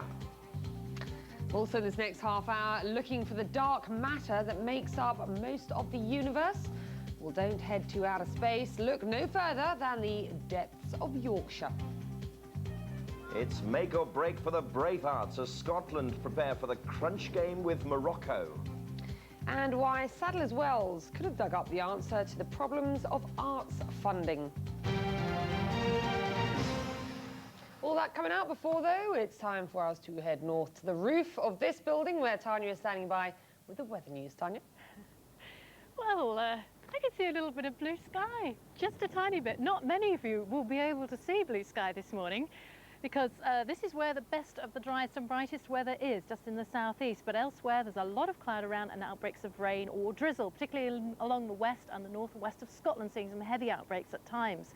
Now during the afternoon it will start to brighten up slowly through eastern areas of Scotland, down the east coast of England as well, with some little bit of sunshine as well, but the west will stay meanwhile quite damp and drizzly. Temperatures today between 16 and 22, and it's very windy for all of us. Because God remembered that it's Wimbledon fortnight. That's why. 6:30 is when Tanya will have a full weather outlook for us. And an outlook on the match tonight, I should think, as well. Main news this Tuesday morning, gay men across Britain are celebrating. For the first time since homosexual acts were decriminalised 30 years ago, MPs have voted to make the age of consent for gay sex equal to that for straight couples. 16 years old. In a free vote in the Commons, the move was given overwhelming support, but there were still plenty of voices of opposition, as Steve Dixon reports. Equal treatment, the right to the same legal standing as straight 16 to 18-year-olds. That was the rallying cry for those outside the Commons, and it was the argument put forward inside by Anne Keane, the MP proposing the change, whose own son is gay. The law as it stands permits a young man of 16 or 17 to sleep with his girlfriend, even to marry. Yet if he is gay, he cannot enter into any consensual sexual relationship with somebody of his own age. This is a ridiculous double standard. Yeah. Gay rights activists watching the debate nearby heard a Conservative MP disagree with the whole equality argument. I speak quite unashamedly for the traditional Orthodox Christian point of view, which holds that homosexuality and lesbian practices are not another and an equivalent normality. But when it came to the vote, the MP's verdict on the amendment was overwhelming. The ayes to the right, 336, the noes to the left, 129. That was a majority of 207 for bringing the UK into line with almost every other European country. As the news spread from inside the Commons, several hundred supporters waved freedom flags in Parliament Square.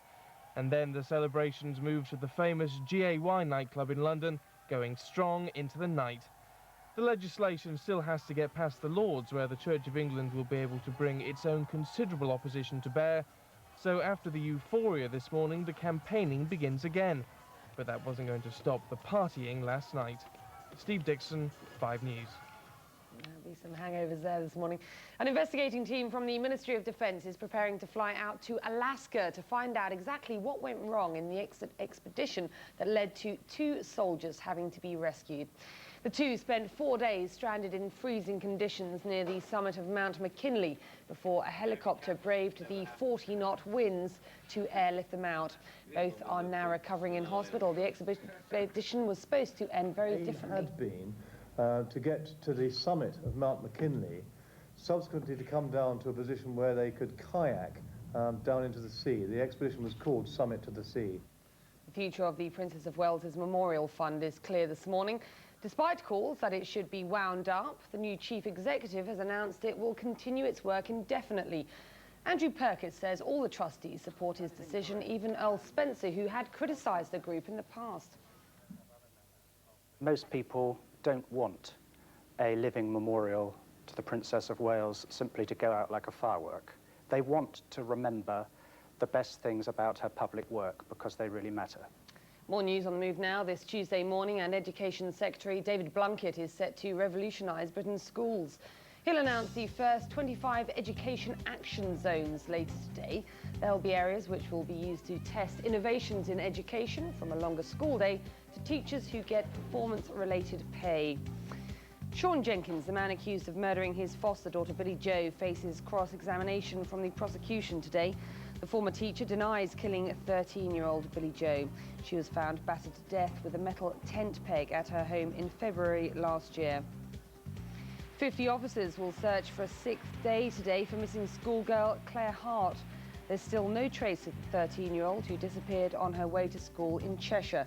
A local man, 19-year-old Craig Smith, has been remanded in custody, charged with her abduction. The Prime Minister will today launch the new Paddington to Heathrow Express. It's one of the most expensive stretches of line in the country at £450 million. But Green campaigners are accusing Tony Blair of cozying up to Heathrow Airport operators in return for financial support for the Millennium Dome.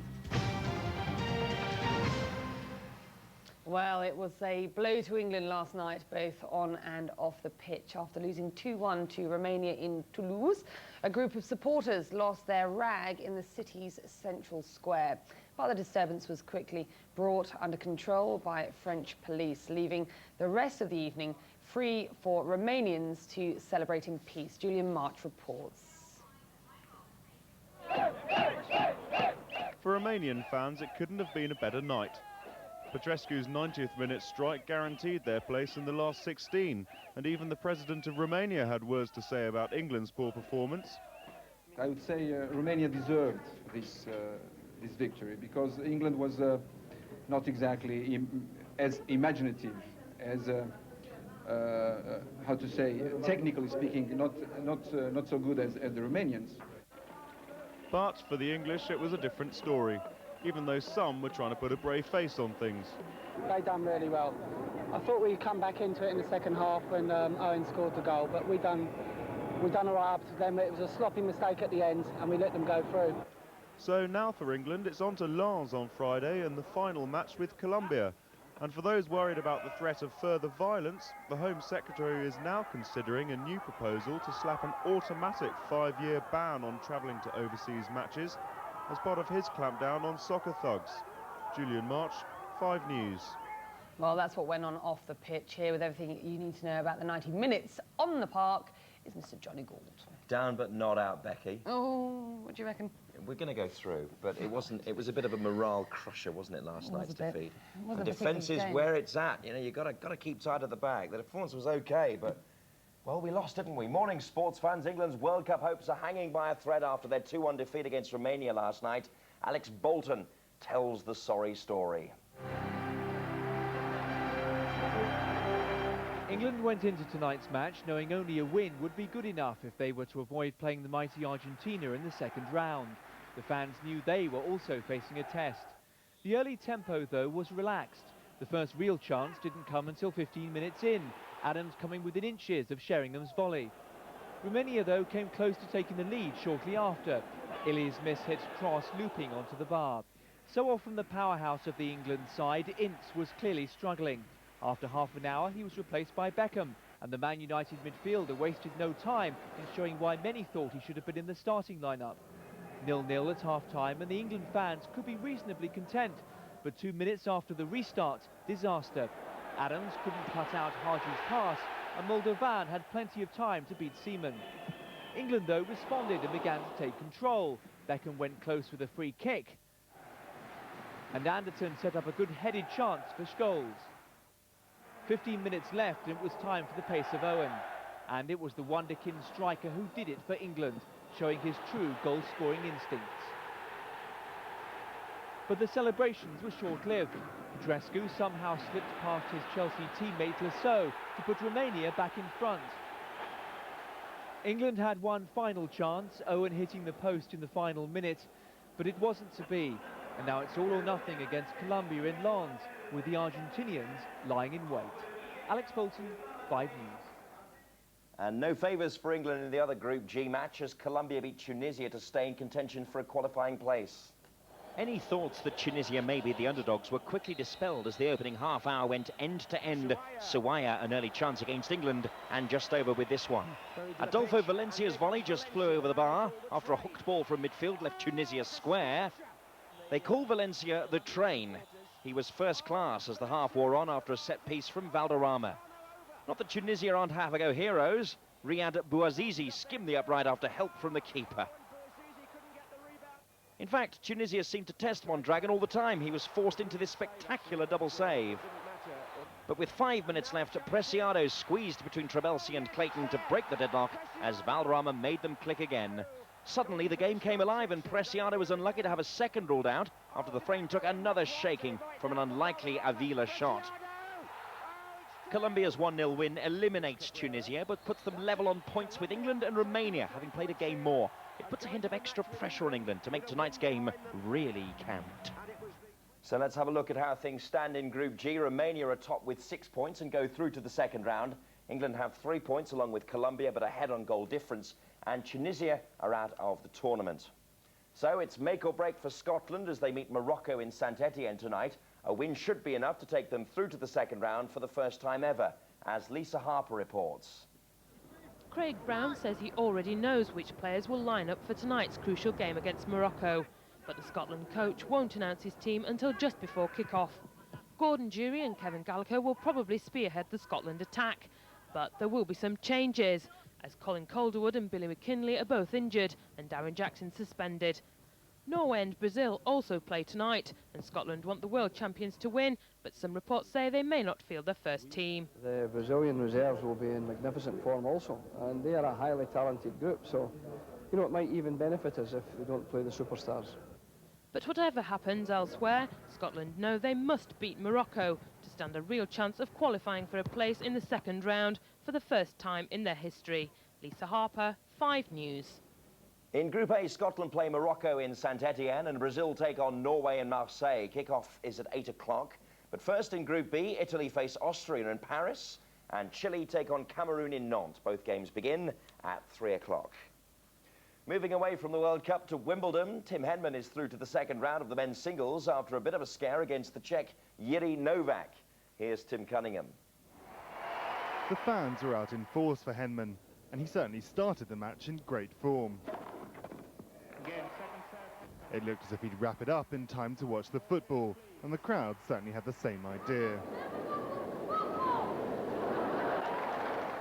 But Novak decided to spoil that plan, and at 2 sets down, turned the game around, much to Henman's surprise.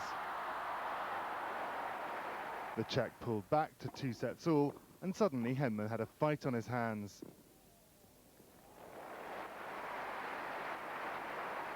But the British number 2 held his nerve, and finally won through. Game 7 match, Henman. 3 sets to 2. I certainly didn't play my best tennis, but there was a couple of moments at the end there where I hit some great shots, and I'm relieved to be in the second round. So with the world number 71 now out of the way, Henman will certainly be hoping for a rather less strenuous workout in the next round. Tim Cunningham, 5 News. Other Wimbledon news, defending champion Pistol Pete Sampras is through to the second round of the men's singles after a straight sets win over Dominik Hrbatý of Slovakia. And the crowd's favourite Andre Agassi is also through. He beat Alex Calatrava of Spain. In the women's singles, Steffi Graf's in great form as her competitive comeback continues. It took her just over an hour to beat Spain's Gala Leon Garcia on centre court yesterday. But Mary Pierce is this year's first big casualty. The number 11 seed lost to Elena Tartakova of Ukraine in straight sets. Today, British number 1 Greg Rosetsky takes on the Australian qualifier Mark Draper in the second match on court 1. It's a big test for Rosetsky, who struggled to reach full fitness after injuring his ankle. And injury problems have ended Anna Kournikova's Wimbledon hopes. She's withdrawn from the tournament with torn ligaments in her thumb. And that's the sports news so far this morning. I'll have a full roundup of all the news from France in World Cup Wake Up just before 20 to 7. But whatever we tell, we can't change the story last night. We can't lie. We it was lost still 2-1. Was it 1-1? Yeah, I'd love to think so. 2-1. First minute of extra time? Something like that. Injury time. They all count, though. They all count. Right, now, the plot could have come straight out of the X-Files. No, not last night's match. Scientists are seeking to discover dark matter, a mysterious invisible mass forming a basic building block for the universe. So where do they look? No, not in outer space, but in Yorkshire. For First on 5, Laura Green now reports on how Britain and Japan are competing to solve one of astronomy's greatest puzzles. Bulby, a working potash mine on the North Yorkshire moors. But deep underground, it's also the site of an extraordinary British scientific experiment to find the holy grail of cosmology, dark matter. Dark matter is the stuff which makes up most of the universe. About 9/10 of the universe isn't stars and planets and galaxies, but is something else entirely that we can't see. To solve the mystery of dark matter, you'd think astronomers would be pointing their telescopes up to the skies. But instead of that, they're coming down mines 1,000 meters below the Earth's crust into temperatures of more than 45 degrees to try and unravel the secrets of the universe. The team of 20 work in punishing conditions. It's so hot and dusty that both men and machines work at the very limits of endurance. It's hard even to think straight, which is why each man can only work 1 week in every 4. Well, what we're doing is we're looking for a new particle that we call the WIMP, and we think that particle could be part of the solution to the dark matter problem. On the other side of the world, Japanese scientists believe they've made the vital breakthrough and identified dark matter. They too are 1,000 meters underground, but they're working on a slightly different theory. Detectors placed inside a giant tank filled with millions of gallons of pure water identify neutrinos, the particles these scientists believe account for dark matter. I don't think that this discovery is the discovery of the dark matter, and that's for a simple reason, that a universe in which the dark matter is made of neutrinos would not look anything like a real universe. To prove that the British theory is the right one, Professor Frank has created this computer simulation of the birth of the universe, which shows how areas of dark matter would clump together if it were made up of WIMP particles. The end result looks like the real thing. Despite Japanese claims of success, the UK team feel confident that the answer to the problem of the universe has not yet been solved, and that it lies here, in the bowels of the earth, under the Yorkshire moors. Laura Green reporting there for First on 5. Let's take a look at the back pages of the papers now this morning. Woe-mania, folks. Desperate, as Dan puts in a winner. Oh, my Hod. There's the goal. And having said that, let's go for the Scotsmen, who go for an early kill. Craig Brown vows that Scots will get the retaliation in first. Scotland need to win tonight, but a draw could be enough. Could be enough? Could be enough. If Brazil beat Norway 1-0 or more, Scotland only need to draw with Morocco 1-1 or so. Good stuff. We'll take a break there, but we'll be back in just a few minutes with more of the day's news and sport, including... The Royal Opera House is still in financial difficulties, but Sadler's Wells in London could have dug up an answer to their cash shortage. That's more of the news and views that matter in 5 News and Sport after the break. Stay with us.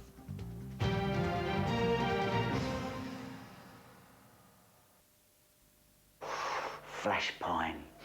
Oh, those crisp alpine slopes.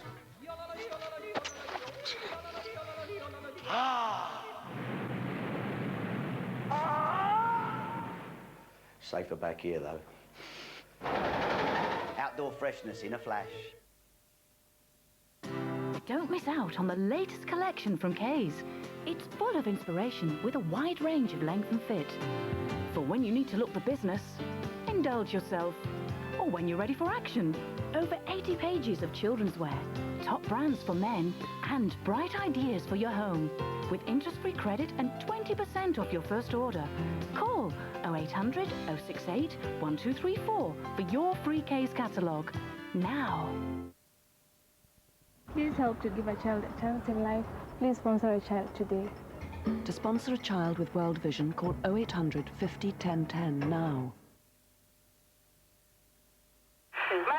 Get 2 Italian women on the phone, and you can't stop them talking. He wants the money early. But the conversation can be terrifying. She's going to have to sort him out. The wife, I could put him in jail, prison.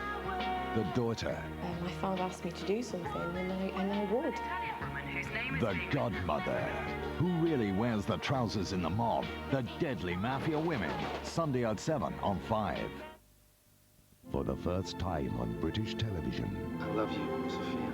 Till death do us part. Welcome to the Luciano family. From the pen of Linda LaPlante. An offer we can't refuse. Vanessa Redgrave. We need to make our family strong. Natasha Kinski. The mafia are bound by their own laws. They take their own justice. And Jennifer Tilly. Open it nice and easy. The UK premiere. They're the mafia. Starts tonight at 8 on 5.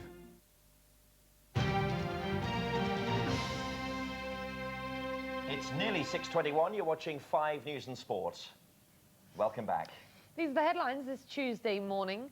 Gay rights campaigners are celebrating this morning after MPs voted to reduce the homosexual age of consent to 16. Although not yet law, it's the first time agreement has ever been reached that the age for gay men be equal to that of their straight counterparts. Education Secretary David Blunkett is set to revolutionise Britain's schools. He'll announce the first 25 education action zones later today. There'll be areas which will be used to test innovations in education, from a longer school day to teachers who get performance-related pay. England's World Cup hopes are on hold after losing to Romania in Toulouse. Hoddle's men went down 2-1 despite a late assault from Owen the Wonder Boy. And weather-wise, it's not a great start anywhere, really. Dull, cloudy, misty, and outbreaks of rain, the heaviest in the northwest of Scotland. It will brighten up through the east of Scotland and eastern England throughout the day with some sunshine. Temperatures in those sunnier spots getting up to 22 degrees, but it's windy. And more from Tanya at 27 minutes past. It does look a bit windy up there, doesn't it? When she'll give us a full weather outlook for the whole day, obviously including the Wimbledon day. I like her windometer, which is her hair, flying around. Like Don King, she looks like some morning, isn't she? Not technically sound necessarily, but it works. It works. Now, in a few days' time, the much-anticipated air report into the funding of opera and ballet in London will finally be published. And even before that, the new-look Royal Opera House, which isn't even finished, is already facing a cash crisis. But as Guy Johnson now reports from London, just up the road, Sadler's Wells could have the answer. It's taken 18 months and £48 million to build the new high-tech theatre at Sadler's Wells, the 6th on the site.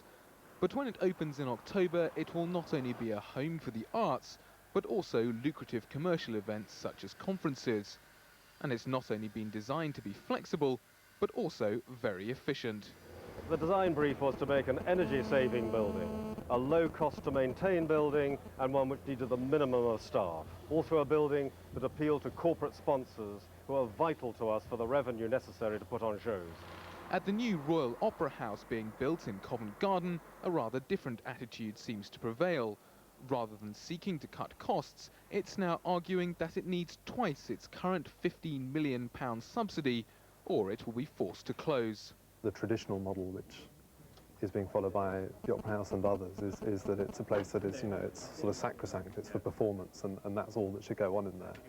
Whereas if you look abroad, if you look at Germany, there are lots of auditoria, lots of theatres that essentially look at their building as a space that is sometimes used for putting art on, and if to make the books balance you then have to have a convention on, then you do that. Sadler's Wells is also going quite literally back to its roots in order to make and save money. It's dug a 200-metre borehole into the chalk beneath my feet, the water from which will not only keep the building cool in the summer, but will also be bottled up and sold to theatre fans. It'll come in sparkling and still varieties. Guy Johnson, 5 News.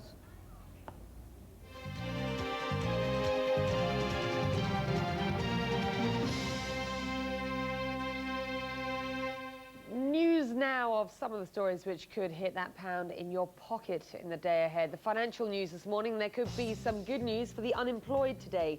A new report claims that unemployment will fall across all 29 countries which make up the economic grouping known as the OECD. That, of course, includes the UK. Now, it says that across the group as a whole, unemployment will fall by 7% in the next year. And it looks like we're going to have to deal with the euro after all. Barclays Bank is launching 30,000 euro accounts today for its customers. But the launch comes as Barclays say only 10% of its corporate clients are actually ready to work with the new currency. And there could be some good news for mortgage holders today after Bank of England Governor Eddie George said at the weekend growth would have to slow in the economy. We'll get the latest growth figures at 9:30, and they should show that the growth rate is stable at around 2.9%, possibly putting off that next planned rate rise. Right, that's the money news this morning. Now, news of the latest developments in amplifier technology. Loudspeakers that can float in the air.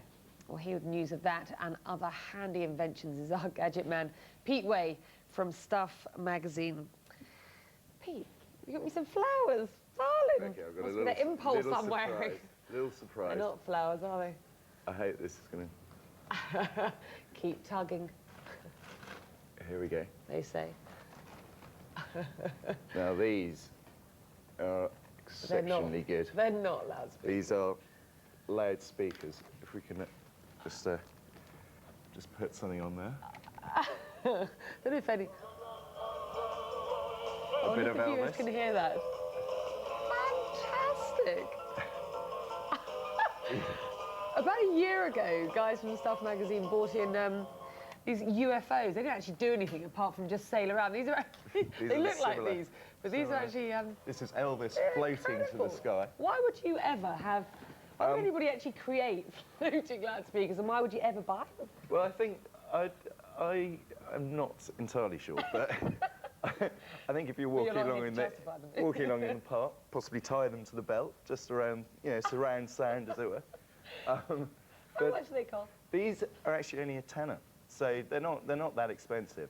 So, but obviously that's plus helium. Right. I did try and blow them up myself yesterday and almost fainted from the effort. I got very tired. £10 with what is it that actually makes them work? Well, they've just got little woofers inside there. Is that the technical word? I think I hate that's the technical word. Might be wrong with that. Which is basically just glued into that, and then it's just obviously the balloon. So in effect, they're almost just like they're like the little speakers that your headphones. Exactly. That you put But in. actually, when they're flat, they don't sound as good as when they're actually blown up. So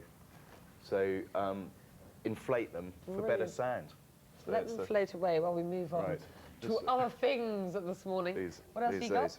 Right. This is the basically the Watchmen. If you can remember those that came out 15 years ago. I'm definitely not old. They're this is basically a celebration of the first telly, and it actually works probably better outside, but it's basically a sort of slice of TV. So you've got it easy to handle. Oh, I see that. This is a celebration of the first the first mini TV, and this is I mean, far better quality, a lot cheaper. The first one came out, I think it was about 350 quid. Right. This comes in at 120. Right. And it's basically to celebrate the 15 years. Not bad, actually. Do you think the that's pictures? expensive? I mean, well, it looks a bit like a sort of slice of pie or something, but it's not. How much is it? 120? This is 120, so it's not that expensive. But obviously, I mean, everything, you know, the same with CD players and so forth. Sure, fantastic. Get cheaper. Thank you. I think I'd prefer those for tenner, actually, to be honest, this morning. Pete, thank you very much indeed for coming in this morning. Pete Way from Stuff magazine. Tanya is on the roof. It's pretty windy out there, so we're assuming she's still there. Yes, I can see her. Tanya, what's going on? It's windy. I mean, I've got my little object out. I had that old problem of which side to go again, didn't I? And, oh, I can't get it open. Yes, I can. It's gusting quite moderately, really, but you can tell better by my hair, really. That's the best way to judge how windy it is. Today, we've got quite a lot of cloud, grey, misty kind of start with outbreaks of rain, especially heavy in the north and west of Scotland this morning, and drizzly bits along the coast of the west. Now, it is dry, quite bright-ish in the southeast, and it should remain dry. And into the afternoon, we're going to see some sunshine poking through all the way down that eastern coast of Scotland and England, and also the southeast, so it shouldn't be too bad for Wimbledon this afternoon. Still, though, the cloud and outbreaks of drizzly rain all hanging around in the west. Temperatures today are ranging between 16 up to highs of 22 in the sunnier spots. By tomorrow, Wednesday, we're going to see another dry start for the southeast, but then rain is going to head west to east, so it'll become wet during the afternoon's play tomorrow in Wimbledon. And as opposed to Scotland and Morocco, today, well, the weather's always better over there, isn't it? It's an evening match, so it'll be rather pleasant. And come on, Scotland, please.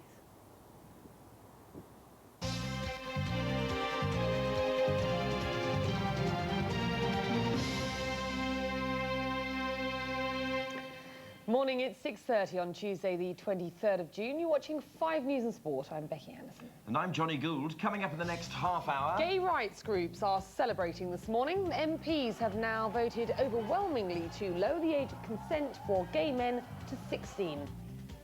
England lose in Toulouse, despite Owen's last-minute assault on goal. Oh dear, and where in the world are these people celebrating their new year?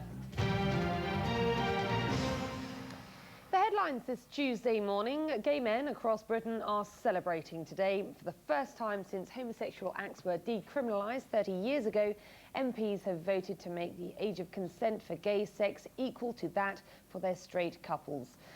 16 years old, of course.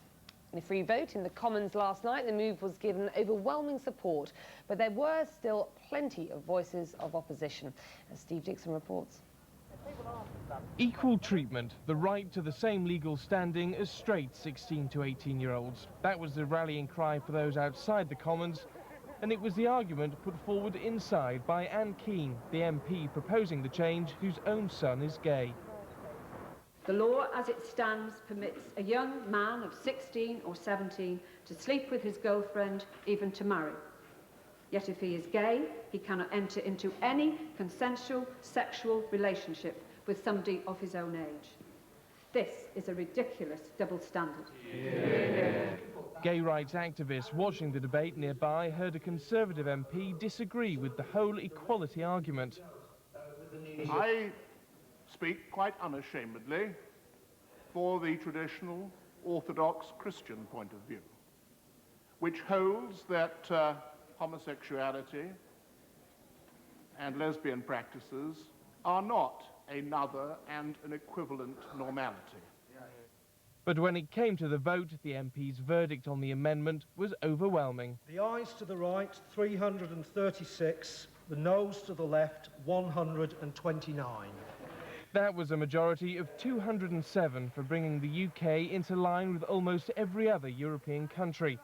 As the news spread from inside the Commons, several hundred supporters waved freedom flags in Parliament Square. And then the celebrations moved to the famous GAY nightclub in London, going strong into the night. The legislation still has to get past the Lords, where the Church of England will be able to bring its own considerable opposition to bear. So after the euphoria this morning, the campaigning begins again. But that wasn't going to stop the partying last night. Steve Dixon, 5 News. An investigating team from the Ministry of Defence is preparing to fly out to Alaska to find out exactly what went wrong in the expedition that led to 2 soldiers having to be rescued. The 2 spent 4 days stranded in freezing conditions near the summit of Mount McKinley. That was before a helicopter braved the 40-knot winds to airlift them out. Both are now recovering in hospital. The trip was supposed to end very differently. The aim had been to get to the summit of Mount McKinley, subsequently to come down to a position where they could kayak down into the sea. The expedition was called Summit to the Sea. The Louise Woodward saga shows no sign of drawing to a close. The man who arrested her has said today he thinks she is absolutely guilty of child abuse. Detective Sergeant William Byrne published an email saying he could no longer resist making his feelings known. Well, here in the UK, Woodward has given her first TV interview since returning from the US. Speaking on Panorama, she admitted she had been a little rough with baby Matthew Eapen on the day he died, but continued to protest her innocence. I felt sure if I presented a case to at least pose reasonable doubt, and I think that I did more than that, that I would be believed. I just knew that that hadn't happened, at least not by me and not on that day. And I just felt sure that the evidence proved that. The future of the Princess of Wales Memorial Fund is clear this morning. Despite calls that it should be wound up, the new chief executive has announced it will continue its work indefinitely.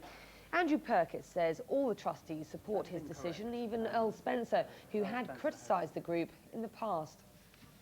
Most people don't want a living memorial to the Princess of Wales simply to go out like a firework. They want to remember the best things about her public work because they really matter. More news on the move now this Tuesday morning.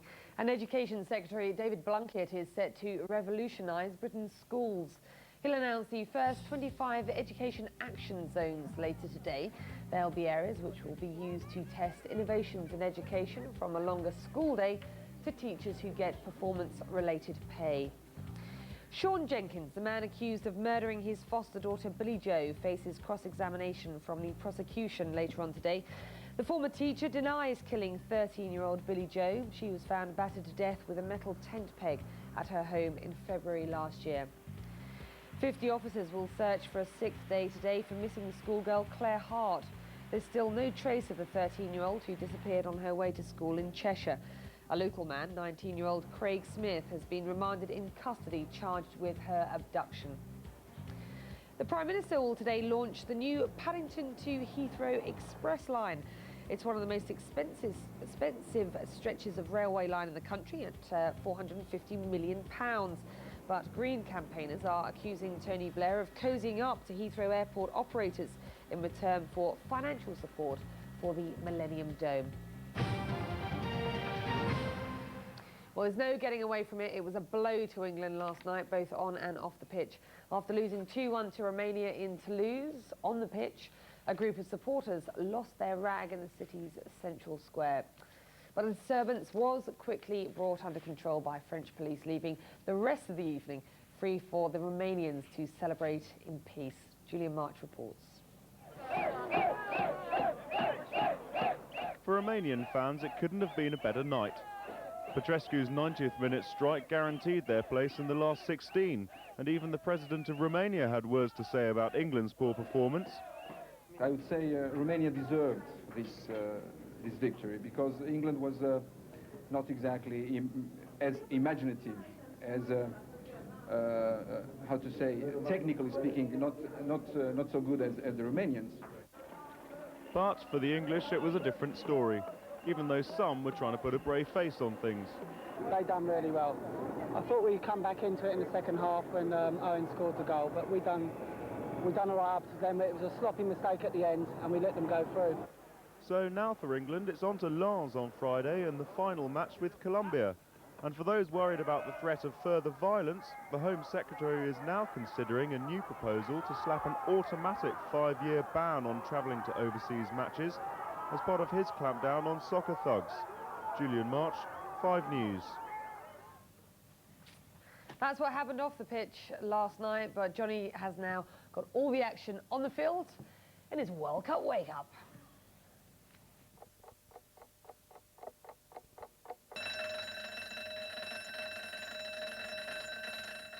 Yes, put the celebrations on hold just for the moment. England's World Cup hopes are hanging by a thread after their 2-1 defeat against Romania last night. Craig Oliver has the sorry story. England went into the match knowing only a win would be good enough if they were to avoid playing the mighty Argentina in the second round. The fans knew they were also facing a test. The early tempo, though, was relaxed. The first real chance didn't come until 15 minutes in, Adams coming within inches of connecting to Sheringham's volley.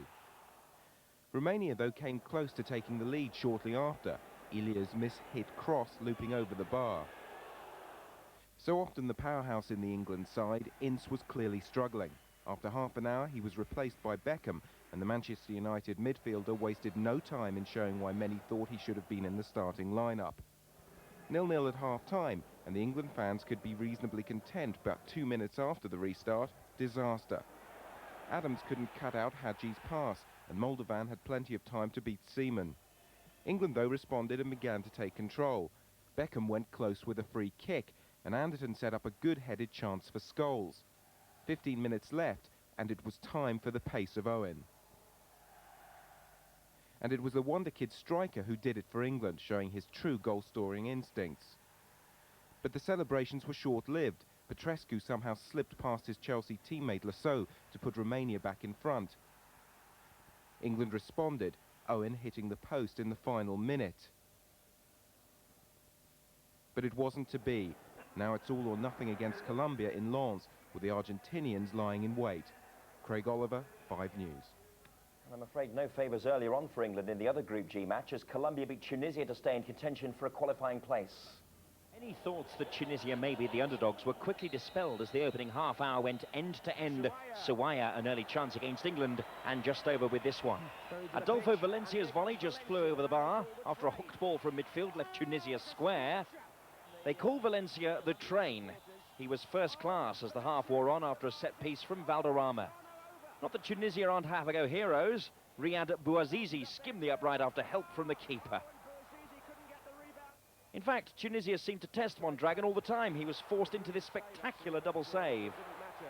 But with 5 minutes left, Preciado squeezed between Trabelsi and Clayton to break the deadlock as Valderrama made them click again. Suddenly, the game came alive and Preciado was unlucky to have a second ruled out after the frame took another shaking from an unlikely Avila shot. So let's have a look at how things stand in Group G. Romania are top with 6 points and they go through to the second round. England have 3 points along with Colombia, but they're ahead on goal difference. Tunisia are out of the tournament. Thank God, one less country to worry about. God blimey. It's make or break for Scotland as they meet Morocco in St Etienne tonight. A win should be enough to take them through to the second round for the first time ever, as Lisa Harper reports. Craig Brown says he already knows which players will line up for tonight's crucial game against Morocco. But the Scotland coach won't announce his team until just before kick-off. Gordon Durie and Kevin Gallagher will probably spearhead the Scotland attack. But there will be some changes, as Colin Calderwood and Billy McKinlay are both injured and Darren Jackson suspended. Norway and Brazil also play tonight, and Scotland want the world champions to win, but some reports say they may not field their first team. The Brazilian reserves will be in magnificent form also, and they are a highly talented group, so, you know, it might even benefit us if we don't play the superstars. But whatever happens elsewhere, Scotland know they must beat Morocco to stand a real chance of qualifying for a place in the second round for the first time in their history. Lisa Harper, 5 News. Well, there's action from 2 groups today. In Group A, Scotland play Morocco in St Etienne and Brazil take on Norway in Marseille. Kick-off is at 8 o'clock. But first in Group B, Italy face Austria in Paris and Chile take on Cameroon in Nantes. Both games begin at 3 o'clock. Down but not out. England going to Friday's final group match against Colombia, needing a point to reach the second phase. And that's a target Scotland would at least need, and preferably 3 against Morocco in St Etienne tonight. Joining us from there is the Press Association's Ken Gaunt. Morning to you, Ken. First of all, I understand Craig Brown wants to go for the kill. All-out attack. That's correct. That's correct. I think he's going to play a very positive formation tonight, probably with Craig Burley playing in the role he plays in at club level with Celtic, and that's as an attacking midfielder, backing up Gordon Durie and Kevin Gallagher, and hopefully getting the goals that Scotland need. Ken, that has been one of the hallmarks of the Scotland side so far. We recall the Brazil game, the opening match of France 98, where we had a sort of triangle of 3 strikers up front. So Craig Brown being very ambitious in hopefully becoming the first Scots manager to get to the second phase. Yes, it's a huge night for Craig, as he admits. I mean, he's hoping to emulate the likes of Jog Steen, Alex Ferguson, taking Scotland into the second phase for the first time. It's a huge night, but the man is so relaxed that you would think that is spread to his players, and there's a wave of confidence in the Scotland camp that they can do it. Now, he's been forced into a couple of changes that probably he wouldn't want to have done. That is, of course, the Colin Calderwood broken hand, and Darren Jackson has to sit this one out with suspension. So just give us an idea of the team tonight, if you can. Yes, I think there was, he was going to either choose David Weir or Matt Elliott of Leicester to replace Colin, and I think Weir will probably get the vote, as he laid on the goal for Burley last week in the equaliser against Norway. I think he will also shake up the team with Jackson suspended, and with probably Jackie McNamara playing at right wing back. Just tell us about the mood in the England camp this morning. Glenn Hoddle seems to reckon that England are down but not out, and morale hasn't been affected. I have to agree to differ there. That was surely a bad result for England morale-wise. I would say so as well. You can't afford to give away soft goals like England conceded at this level, and I think that must be the one thing that's surely worrying Glenn Hoddle going into the final qualifier, especially at such a crucial time last night. Friday, of course, is the crunch match for England against Colombia. What do you expect Hoddle to do with the likes of players who many people were screaming to start with? Michael Owen and David Beckham, who really both did impress last night, didn't they? Yes, they certainly did, and I would expect both players to start in the game where England know they need a victory. And if it surprises me, as it surprises many people, that Michael Owen's not started yet. but he showed last night with the quality of his finish that he must surely deserve a place in that starting lineup come Friday night. OK, Ken, prediction time. Obviously, with Scotland taking on Morocco tonight, everything also hinges on the Brazil-Norway game. Can we have a prediction? Scotland to finish second to Brazil in the group and make their way? I think so. I think Scotland will probably win by 2 goals, possibly 2-0, maybe 3-1. But I can't see Norway getting anything out of the Brazil game. Brazil will want to keep the impetus going into the second phase. I don't think Zagallo will make that many changes, and I think that spells good news for Scotland. Ken Gaunt, live from St Etienne, ahead of the Scotland match with Morocco. Thank you very much for joining us this morning. And remember, you can keep right up to date with all the news from France right here on 5. 5 News in France. Our World Cup promise, the goals that really matter. You won't miss a thing.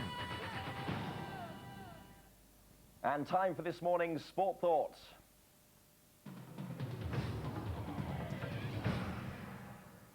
Let's not beat around the bush. If we're to win the World Cup, we're going to have to plug our defence. 2 sloppier goals we won't, nay, daren't concede again at France 98. Innocuous chances converted by Romanian opportunists. The alarm bells rung for me after Tunisia. Right at the start, our defence showed signs of slight creakiness. Better teams could punish us later. It's unbelievable, isn't it? It's unbelievable that England's Achilles heel is at the back, an area we could always count on in the past. I can't help but think we're caught flat-footed because the system we used last night is so far removed from that of the Premiership. So for Colombia, let's play to our strengths, a flat-back 4, and get amongst them in an English style. If you have a view on sport, drop me a line at 200 Gray's Inn Road, London, WC1X 8XZ, or email me at 5news@itn.co.uk. It's crunch time, Becky. It's crunch time, and you know what's even more disturbing? I know that Tunisia probably won't do the business over Romania, but it's important, that result as well. It's out of our hands, and that's something that surely we didn't want to hear into the third and final game of 8 o'clock. 8 o'clock on Friday. The whole nation's going to be watching. Well, at least the whole of England anyway. We'll take a break there, but 5 News and Sport is back with more in just a few minutes when we return. Where in the world are these people catching the first rays of the new year? Well, stay with us to find out all the news and views that matter on 5 News and Sport after the break. Stay with us.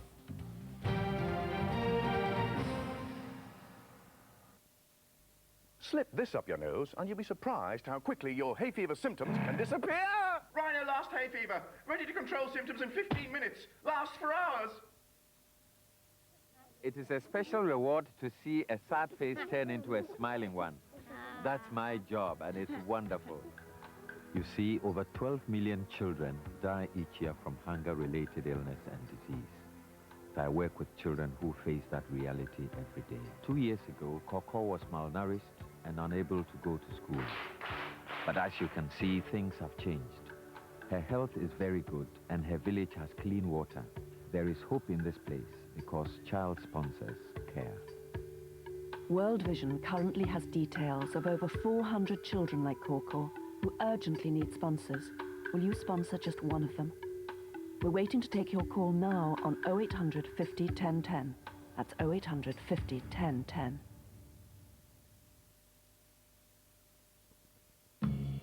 Every day, Gloria's got a house full. The kitchen's never empty. A walk on the wild side. And then a good glug of wine. The lounge is a hive of activity. I sleep with this on all night long. Very attractive, Julia. Do you not feel like a lampshade? And the patio's packed with potted plant life. What can I do about my herbaceous border? Busy up your afternoons. Open house with Gloria Honeyford. Weekdays at the new time of 2:30 on 5. Such a fantastic show. Channel 5 offers World Cup widows 90 minutes of sheer indulgence. It ain't easy being without your man. The provocative network premiere. A test of friendship. Man's needs can sometimes be bigger than his common sense. A test of loyalty. Has to be love. A test of integrity. I promise you, it'll never happen again between me and you. Witness the real emotional battle of the night. The fulfillment of Mary Gray at the earlier time of 8, Monday on 5.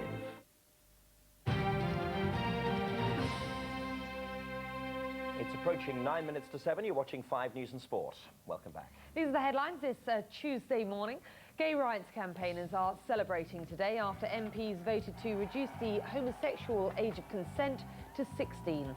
Although not yet law, it's the first time it's ever been agreed for the age of consent for gay men to be equal to that of their straight counterparts. Education Secretary David Blunkett is set to revolutionise Britain's schools.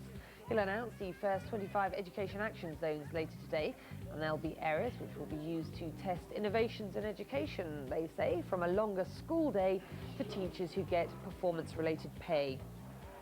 England's World Cup hopes are on hold after losing to Romania in Toulouse. Hoddle's men went down 2-1 despite a late assault from Owen the Wonder Boy. And weather-wise today, it's a cloudy, grey, damp start with outbreaks of rain for many places. Apart from the southeast, though, where it will remain quite dry and start to brighten up later on in the afternoon. We've all got the wind, though, and temperatures today will range between 16 and 22 degrees. That's 72 degrees Fahrenheit.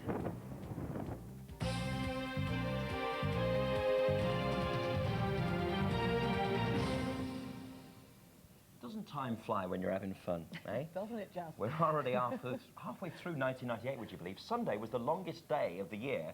From now on, it's getting darker earlier. Well, while we north of the equator might have just about managed to rustle up the odd barbecue or two to welcome in the summer solstice, some people in the southern half of the world were celebrating a new year. Where in the world?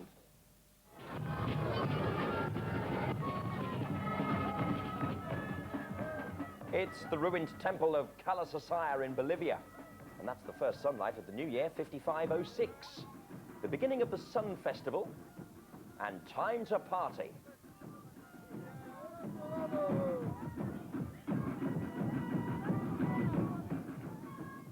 The Aymara Indians dedicate this ceremony to the sun god Inti. Like their ancient Incan ancestors, they worship the sun's rays to bring them prosperity in the year ahead. Almost 8,000 people got up at dawn to join in the festivities, waving various multicolored flags as a symbol of unity and playing traditional pipes.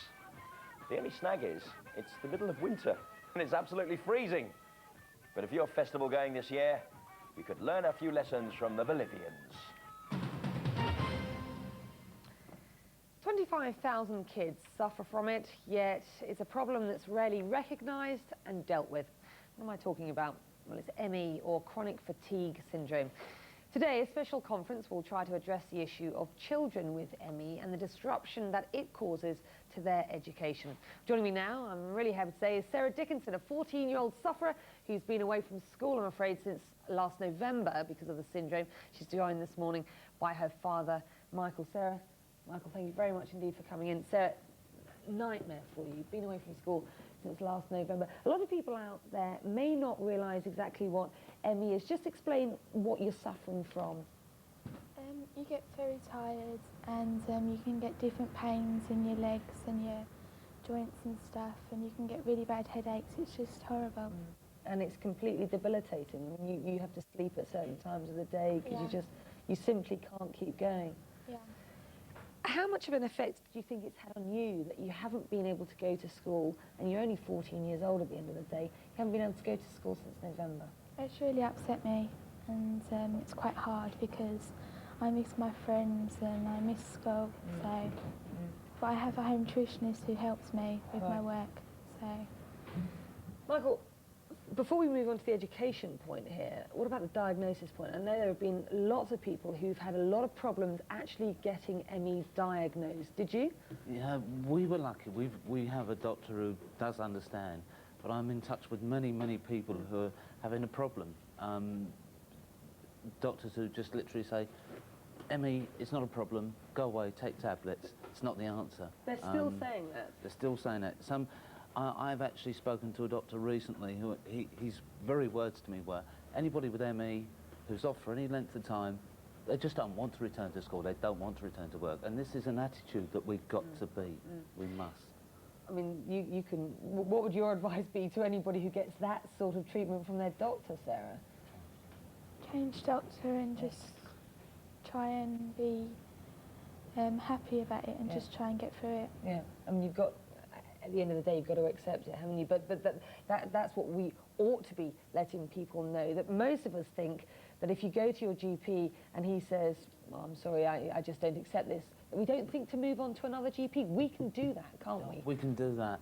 Unfortunately, I mean, it didn't help many years ago. It was called yuppie flu. Yeah, sure. Once you start giving an illness so many different names, I mean, it is now called chronic fatigue syndrome, but people accept and understand ME. So this is why we say ME. There are 25,000 kids suffering from ME or chronic fatigue syndrome, as we're calling it. Diagnosed, sure. Now, as far as the education system is concerned, how much support has Sarah received, and how much more support do you think we need? Oh, we need much more. I mean, she receives 20 minutes a day home tuition. 20 minutes? 20 minutes a day. To be quite honest, that's part of the illness. They can't concentrate for long in one thing. But most schools, a lot of schools actually don't even, when they return to school after having ME, they're not cured. They need time. Now, half the problem is you have to keep the children off much longer, because most schools, once they return to school, that's it, you're better, you're not. You need to be able to be late for lessons, you need to be able to rest, maybe eat when other children won't be allowed to eat. There's not enough support to allow the children to get back to school earlier.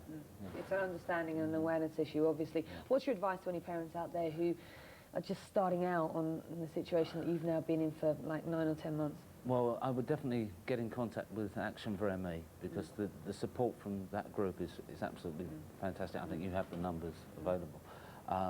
And, you know, give them as much care and attention as possible, the children. Try and educate that. It's very hard. You have to actually educate your family and friends as well as the education people, because unfortunately, even your own family can be, oh, that's... Yeah. Sure. It's not an illness. They look okay. Amazing. At times, Sarah looks great. Sorry. Yeah. It's all right. No, at times, Sarah looks great. We could sit and talk about this phrase. Unfortunately, we haven't got the time. Michael, Sarah. Thank you. Guys, thank you very much indeed for coming in this morning. Let's go to the roof, where Tanya, the weather lady, is going through the news for us. A blustery one too. I've been measuring on this, and up to, on the Beaufort scale it gets up to force 5. That's 30 to 39 kilometres per hour, but that's gusting, not sustained winds. So it is a gusty, blustery day for all of us today, with outbreaks of rain throughout Scotland, Northern Ireland, well, most places really, drizzly along the western coast and some mist as well. Dry start though for the southeast, fairly bright too. Into the afternoon we will see some sunshine poking through as well, all along the eastern coast up through eastern Scotland too. But then there'll be more rain moving into the northwest of Scotland later on by the evening, and staying dull and cloudy and miserable along the western coast all day really. Temperatures today ranging between largely 16, 17, perhaps 19 on the east coast of Scotland in the sunnier spots, and perhaps highs of 22, 72 in the southeast. By tomorrow we're going to see some rain moving west to east after a dry start in the southeast, but then there'll be rain probably for Wimbledon. Scotland and Morocco, good luck. Johnny said to me to pronounce Saint Etienne with a French accent, Saint Etienne. Nearly. Beautiful. That is the weather lady on the roof. In 5 News at noon with Rob Butler, Sean Jenkins in the witness box as his cross-examination continues. We'll have that and all the breaking news at noon. Don't forget 5 News at 7 with Kirsty. Fancy a story on our show? 0870 65 5550, or email us at 5@itn.co.uk. Bye. All right, bye-bye.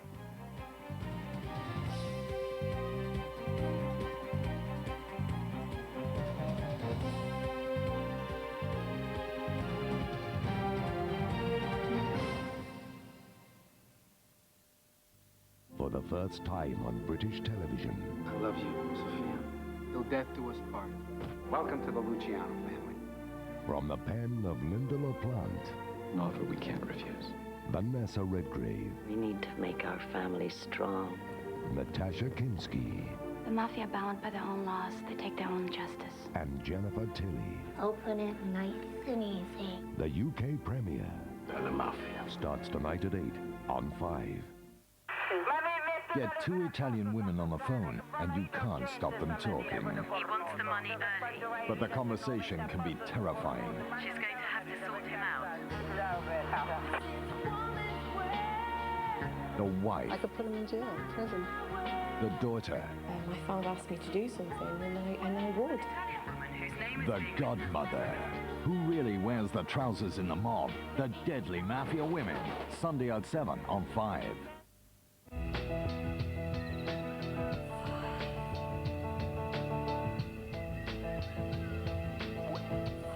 Now on 5, Wide World explores what it's like to be able to switch from one language to another.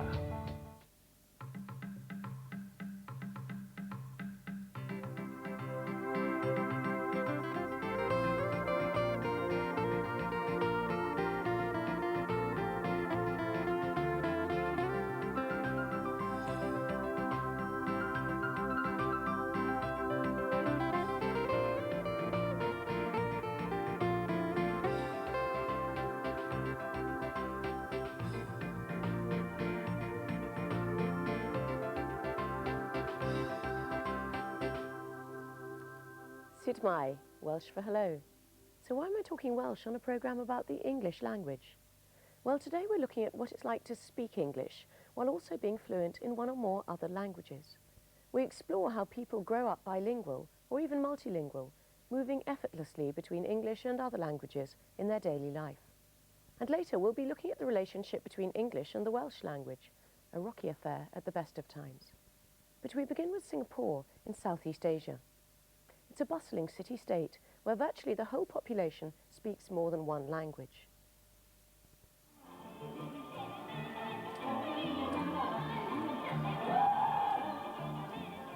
Chinese New Year in Raffles City, one of Singapore's ultra-modern shopping centres.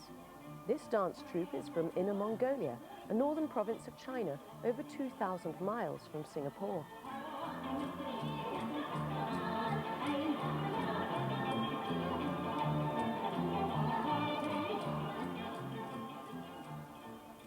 It's not only the dancers who come from China. There are traders here too, selling their goods in Mandarin and other Chinese languages, but also in English. For many of the people in the shopping centre, this mixture of cultures and languages is nothing remarkable. They live in families and communities where it's taken for granted that at least 2 languages will be used.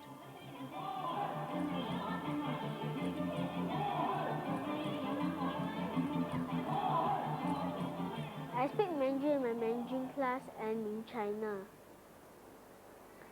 I speak English at home and with my friends. When I speak Cantonese, I usually speak it with my grandmother at home.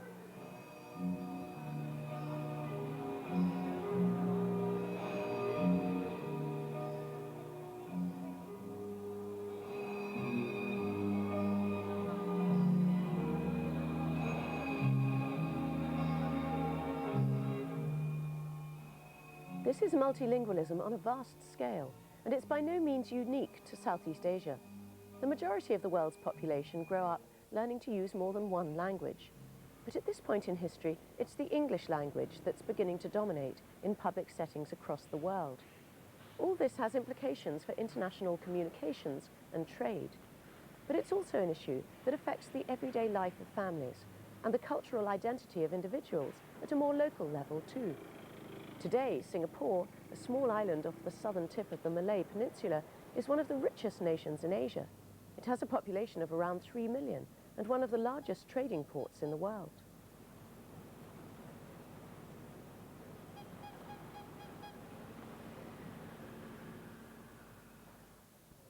Together with parts of present-day Malaysia, it was colonised by the British in the early 19th century. It wasn't until 1965 that Singapore became an independent state in its own right. Evidence of the colonial past is still abundant, particularly in Singapore's world-famous hotel, named after Sir Stanford Raffles, who first colonised the area for the British Empire.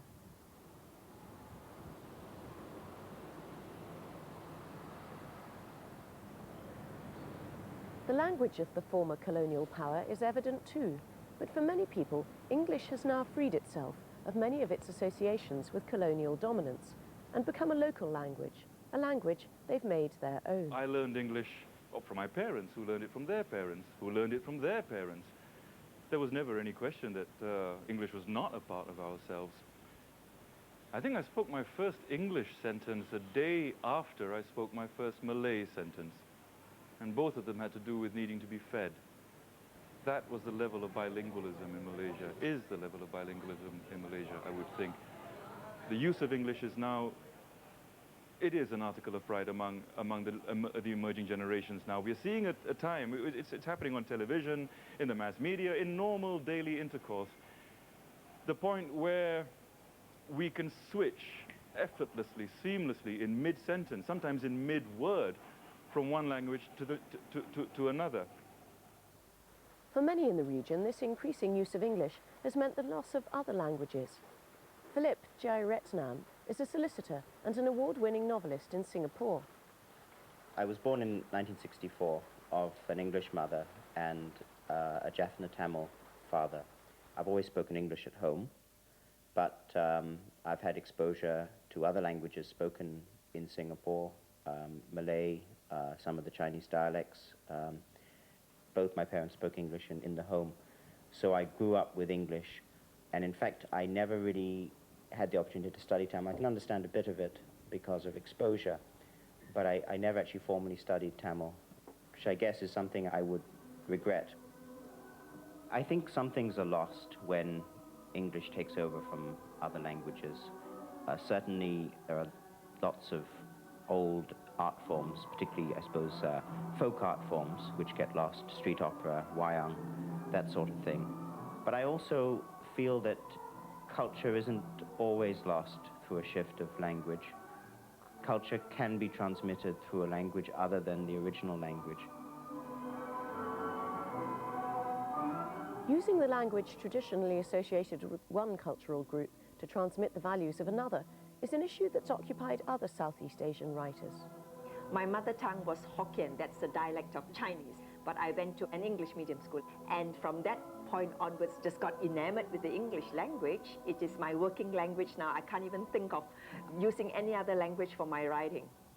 I am very much allied to my Hokkien culture, so that even when I write in English, I suspect I'm very much influenced by the whole trail of influences that I grew up with as a child. I found it a little bit difficult at the beginning to try to get across the flavors of my Chinese culture using a language that was essentially, it seems to be Eurocentric in thought and Judeo-Christian in feeling. And here was I trying to get across my Taoist culture in a more specific way. The desire to pass on traditional cultures and values from one generation to another without sacrificing economic success is one of the key dilemmas facing modern-day Singapore. About 14% of the population are Malay and 7% are of Indian descent. Almost all the rest are of southern Chinese origin. In this multilingual and multicultural society, English has come to play a unifying role. It's long been the main language for business and administration, and in 1987 it became the statutory language of instruction in all of Singapore's schools.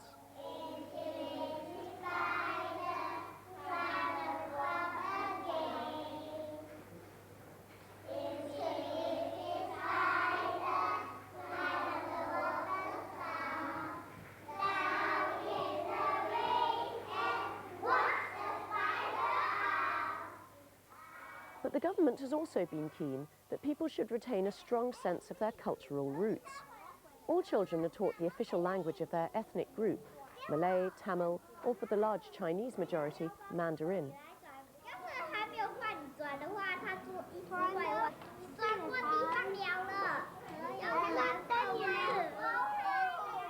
The aim is to produce a multilingual population with English as the common language.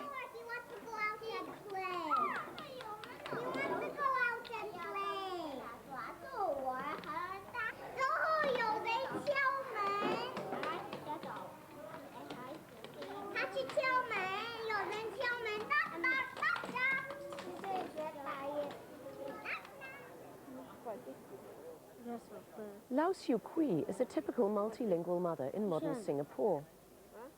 Does it look like the one we have at home? Yeah. Okay, shall we buy this? Yeah.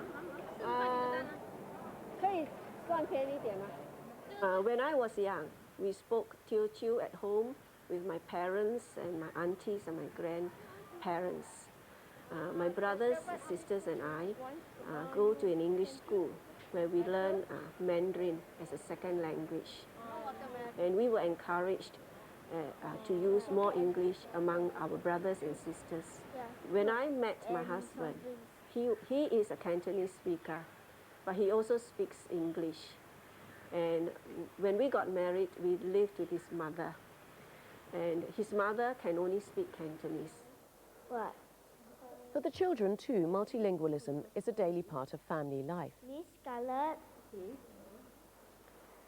I want lead piping. Lead piping? No, I don't lead piping actually. Dagger, and then... Chi Chong speaks English mainly at home. He used minimal Cantonese with grandmother. The younger generation, however, tends to use Mandarin with the older generation, but there is no breakdown in communication. But among the children themselves and among those of us who are able to use English, we do use English most of the time. Chi Chong, the youngest child in the family, goes to the Anglo-Chinese school in Barker Road.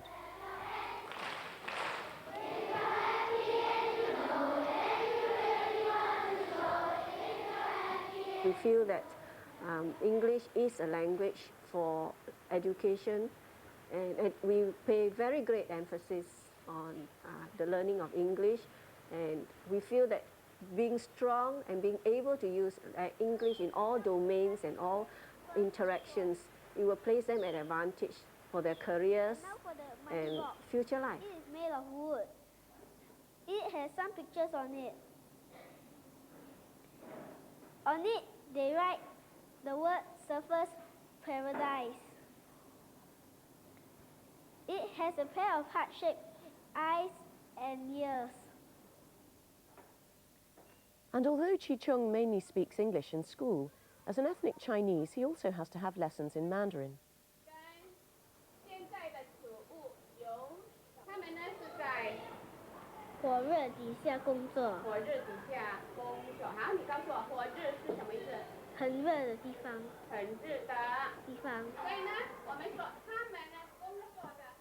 Mandarin has been actively promoted by the government to unite Singapore's Chinese community. It's hard to predict the future balance between the two languages, but for the time being, it's English which remains dominant in most public settings. Many people in other parts of the world would be aware of the issues facing those who live in Singapore, and they will be particularly familiar to one part of Britain, Wales. Despite being thousands of miles apart, both countries have a number of similarities. Like Singapore, Wales has a population of roughly 3 million. And as in Singapore, the English language has long been associated with the administrative and economic spheres. But there's always been strong grassroots resistance in both countries to the cultural dominance of English. The difference is that while Mandarin is an increasingly powerful language in Southeast Asia and just about on a par in the region with English, the Welsh language is still a minority language, even in Wales. Around 20% of adults describe themselves as Welsh speakers. But amongst the younger generation, bilingualism is growing. Each year in schools and community centres around Wales, there are competitions in all aspects of music and language, culminating in the National Eisteddfod, a spectacular cultural celebration. And the Welsh language sounds beautiful when sung.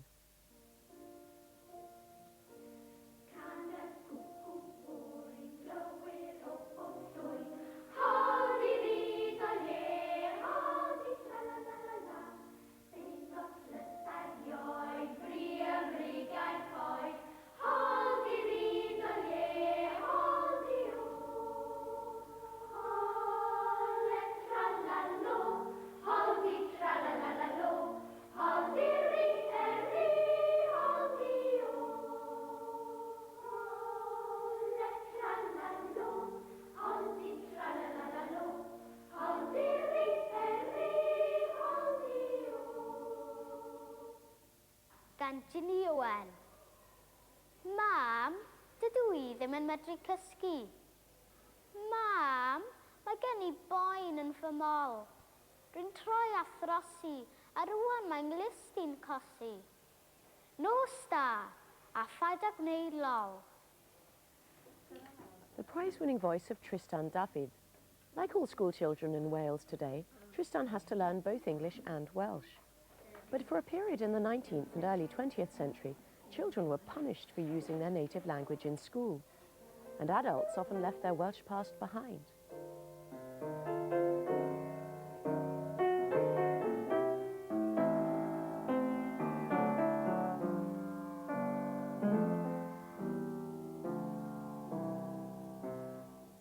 My mother was born in Pontycama in 1911, and it was obviously a very Welsh culture. My mother didn't learn English until she was 7 at school, so she would have gone to English classes and learned her English that way, but she was very definitely a Welsh-speaking culture that she came from. She talks very strongly about her teacher, who instilled in the girls in her class Welsh culture through poetry and music. She was courted by my father, who had come from Swansea, and before she left, elderly ladies in the valley went to see my mother and said that now that you're marrying and going to live in a big town, that you should drop your Welsh language. Welsh will hold you back, love, Welsh will hold you back, that they said to her. It was only a gradual dawning on me. In fact, she'd left an entire culture behind, and obviously as I grew older I found that immensely sad. But in the 1960s, attitudes to Welsh changed. Public resistance to the dominance of the English language increased, leading ultimately to changes in the law. In 1967, the first Welsh Language Act was passed, recognising the bilingual nature of Wales. This allowed for the greater use of Welsh in public as well as private life. And children growing up now had the choice of 2 languages.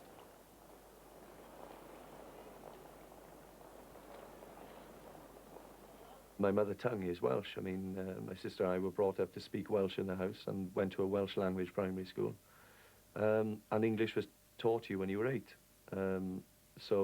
But we were aware of English, obviously, because we didn't have a Welsh TV channel at the time, and English was the only expression you had.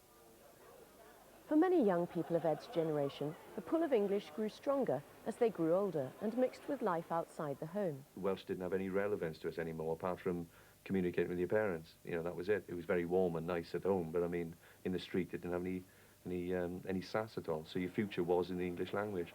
I don't think I changed my identity speaking as somebody, if I speak to the Welsh language or the English language. But I'm well aware that there is a fundamental contradiction in some other people's. Whereas some conversations I can have with people, I can only do it in Welsh, and if I was to have it in English, I would have to start the friendship all over again, if you like. But some Welsh families are determined to resist the dominance of English. Tristan David's family now live in Cardiff, the capital of Wales. But both Tristan's parents grew up in semi-rural areas where Welsh was dominant.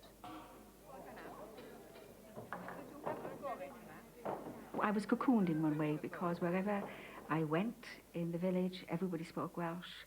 I used to go around selling tomatoes, which my grandfather grew, and I never communicated in English with whichever house I called at. The shop, the grocery shop, the baker's, the butcher shop, everything was conducted in Welsh, even going on the bus to town.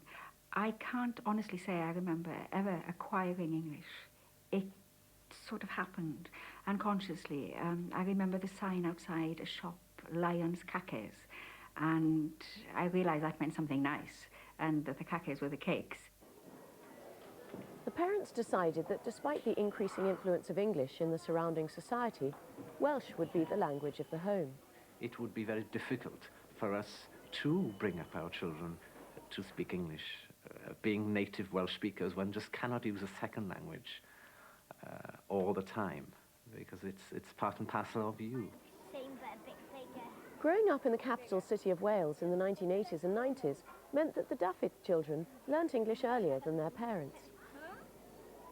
But once they went to nursery, that's when they first started to play through the medium of English. And I was quite sad, but there were many people there who were learning Welsh, and therefore they had to accommodate them, and they acquired their English in that way.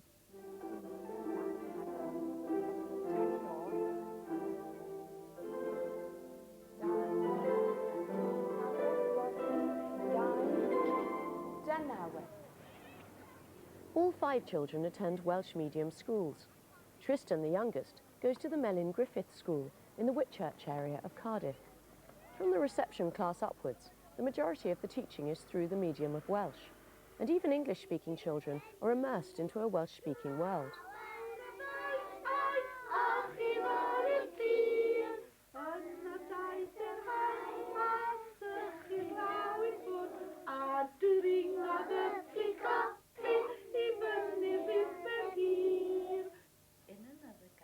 Tristan is in year 3 and he's just started formal English lessons for the first time. A tiny, peaceful planet. It landed and out jumped a loathsome monster. It had the jellyfishes for after. Although this is an English lesson, the children are free to use both languages when working together. The monster shouted again, "I'm coming to get you." And he barged through the door and it ate his mum, Jack's supper, and they were full of it. Who's he, Colleen? I like English very much, but I think Welsh is easier. Like the words are easier and the spelling is easier. Because in English, the words are quite funny. Like no, there's a K and funny. I've noticed that they're certainly far more confident in their use of English than I was. I certainly didn't have their confidence, and I certainly couldn't discuss the fact that I was bilingual. I took it for granted, whereas they can reflect on it, and they can come to conclusions about the gift of being bilingual.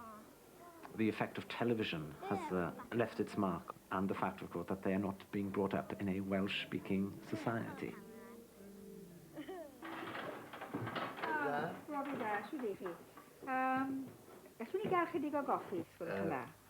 A quarter? Sgwrs yna. Yes. Right. Sarian dy ti, Dali? £1.80, please. And before we go, we'd like to have a bite. And I remember an incident when they were children going to a shop in Lampeter, and we bought some cheese, and everything was conducted through the medium of Welsh, and they were flabbergasted that money changed hands and not a word of English was spoken. I want the children to be equally confident bilingually. There we are. How's that? Fine, thanks. Good. I want them to be totally confident in Welsh, but so in English. It doesn't mean that you gain one at the expense of another. And some things are taught me by my grandparents, and Zach likewise, I'd like to pass on as the same sort of lullaby songs, and I'd like to keep those intact, I hope, because I feel it's like a golden thread that passes through from past generations.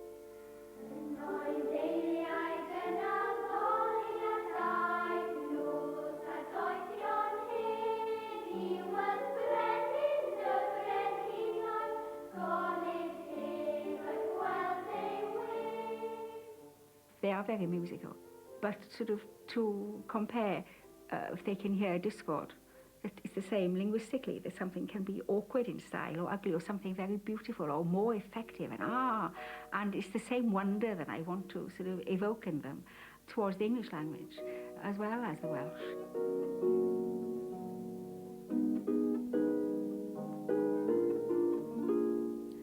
Sobering to think that up until the early part of the 20th century, children were often whipped by teachers for daring to speak Welsh at school. Despite this, Welsh is in the middle of an astonishing revival. The ancient languages of the British Isles, such as Welsh, Gaelic and Cornish, along with the more recent arrival of other languages, like Hindi, Gujarati, Urdu or Turkish, add a richness to a country's cultural life. As we've seen, English can be successfully used alongside other languages in people's daily lives, and without diluting other cultures. Goodbye for now, or should I say, hwyl.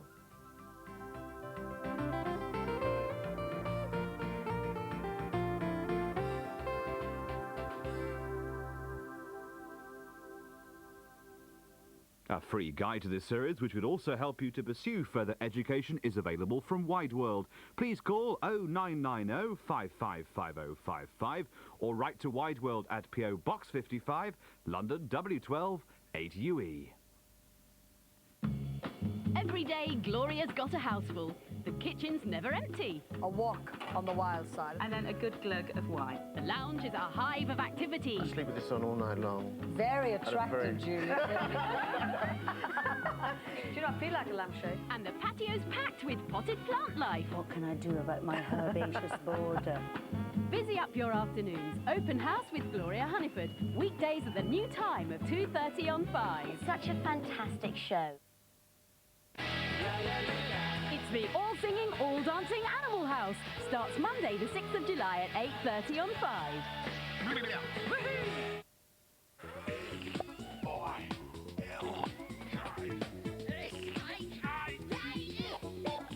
Milkshake, whipped up in association with Milky Way. Good morning! Oh my, it's early this morning, 7:30. You're watching Milkshake with me, Lucy Alexander, and of course John the Voice today. Hello. Good morning. Hello, sitting over here. Right, okay, we've got Wind in the Willows, that's coming up next, and we've got Toad meeting Mr. Friar Tuck. Make sure you tune in just a while. Mr. Men Nosy and Bedtime Stories in Havakazoo with Messi and the gang. Dappledown Farm with Brian! That's on this morning. Of course, birthdays around the news at 8 a.m. Happy birthday to you, and emails now. Come on. Get tapping. Come on, let's hear from you this morning. It's Milkshake at Channel 5. Co. UK. Milkshake at Channel 5. Co. UK. That's our address. Please send us an email this morning and I'll promise I'll read it out on air for you. There you go. Coming over to you. Okay, we've got a new competition which is No Rules. If you were Prime Minister, what would your top 3 rules be? We'll tell you a little bit about that in just a while. But here's a new programme for you this Saturday. Haven't you got something to say to me before you go anywhere, Mr. Marauder? Yes, Dad. Haven't you got something to say to your wife, your Viking wife? Shut up, Rolvo, and eat your salad. Now, did you have a good rain, Bjorn? Good? Good. We looted, we tortured, we stole some fish.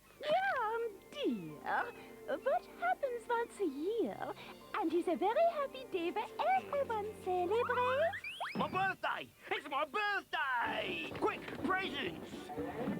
Happy birthday to me! Happy birthday to me!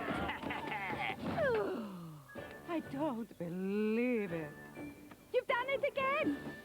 It's Viking Wives Day! Nah, my birthday is not Viking Wives Day! That looks top. You must make sure you tune into that. It's on this Saturday at 10:30 and it's loggerhead, so join me. I'll be here at for the weekend milkshake. Right, okay, it's time for a brand new competition called No Rules. Do you want to win yourself some top skating gear this morning? Yes, please, no. Because we really have got some great stuff for you. Basically, all you've got to do is tell us, if you were Prime Minister, what would your top 3 rules be? Now, we've had a little think this morning, and my rules are, I think we should let David Owen play in every single England game all the way through from now on. Yeah, do you agree with that? Also, we should ban smelly gorgonzola cheese. I think that is a must. And also, unlimited banoffee pie for school dinners forever. So they're my 3 top rules if I was Prime Minister. For a healthier Britain. Okay, now here's the T-shirts. We've got one of these to give away every single day. We've got No Rules T-shirts for you. Funky clothing. And of course, not only that, look at this. We've got 2 of these to give away for our main winners. There we go. Fantastic skateboards. You can get all skateboardy on that. There we go. Coming over to you, John. Hey. Okay, now here's the address to send your entries. Don't forget, stick a stamp on it. It is a Milkshake P.O. Box.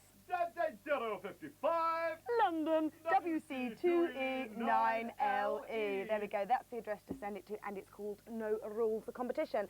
Basically, tell us your top 3 rules if you were Prime Minister. We'd love to hear from you. Keep watching. It's time now for Toad in Wind of the Willows. Have a look at this.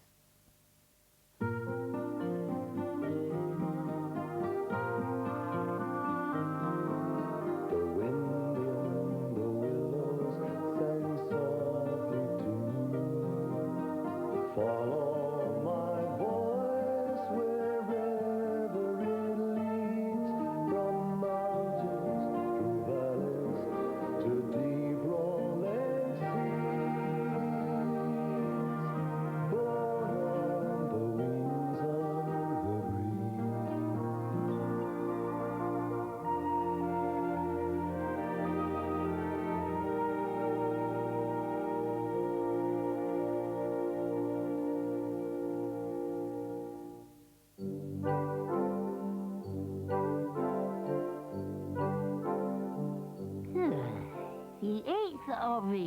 September.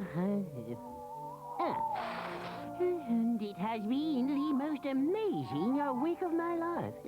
Of course, my friends have been trying to convince me that it never happened. Jealousy, I suppose. But in time, they will be convinced. It all came about because of a book. And... oh, dear. I think the rest of the tricks are ours, Badger. Don't sound so apologetic, Mole. You only beat Badger once every 3 years. Yeah. Too good for me tonight, I fear. You all right, Toad? No, thank you, Badger. This is absolutely fascinating. What is it, Toad? What's the book? It's by a chap called H.G. Wells. Yeah, yes. H.G. Wells? Yes, and it's about a time machine. Yeah, yes, the time traveler. Yes. Oh, you've read it? Well, it is his book, Toad. Very excited by science, Mr. Wells. Can't say I am. But Badger, it's wonderful. And of course it would work. What would work, Toad? No, the time machine. The time traveler's invention that carries him about in time. Well, it works in the story, of course, but... No. It tells you how it's made. It has a saddle, 2 levers. Some of it's made of, where is it? It's here. Yes, listen. Parts were of nickel, right? Parts of ivory, parts, twisted crystalline bars. There, you see? But it's only a story, Toad. Look, it might have only been a story in 1895, but science has moved on, hasn't it? Man has progressed, technologies... Look, Toad, it's not... I am going to build that time machine. What? What? Yes, I am going to build that time machine. Oh, Toady, you can't. It wouldn't... No such word as can't. No such word as a wouldn't. Yes.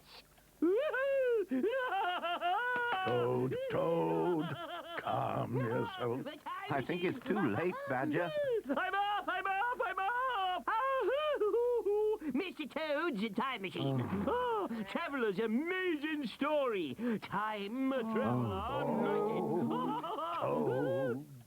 Over the next few days, my friends tried to convince me that my efforts would be wasted, but I would not be deflected from my path. Even though there were some early technical difficulties.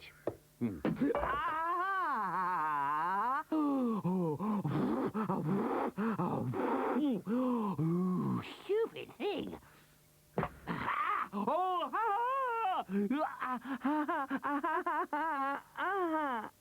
But I am not the one to be easily discouraged.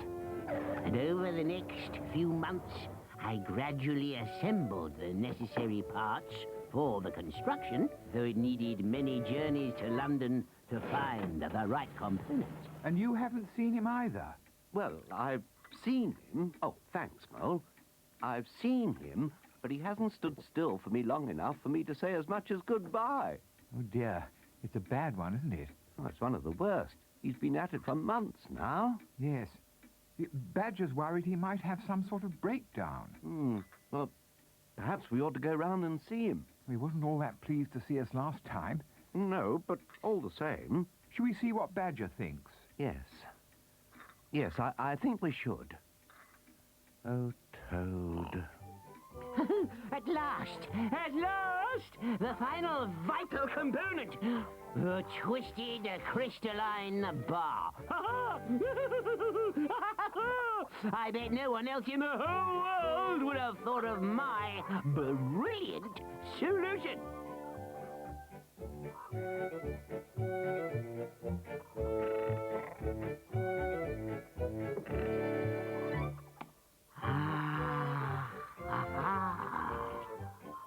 And now for my moment of triumph. Now to explore the 4th dimension. Now to say farewell to the little world that was too small. to hold my genius. Crystal. Yes. Forward in time. Yes. Backwards in time. Yes. Year indicator. Yes. Then I am ready.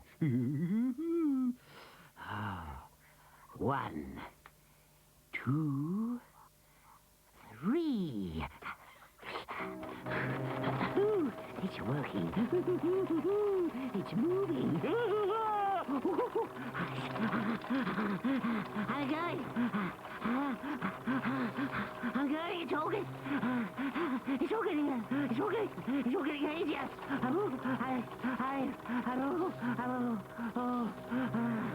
Oh dear. Oh, drat. Oh, bother. Oh, no, I was nearly there, but I almost moved through time. The room went quite misty. Ooh. If only I wasn't so tired. I know I have a little rest. Yes, have a little rest and I'll try again. Oh, my goodness. Oh, so tired, huh? Oh, tired, yeah. Oh. Ah. Hello. What's that? What's that noise? Ah! The crystal! Something's happening. Over here. I'm not imagining it. Am I? No. Oh, I must have charged it. I must have started it working it. I'm going back through time. I'm traveling. I'm traveling through time. Ah!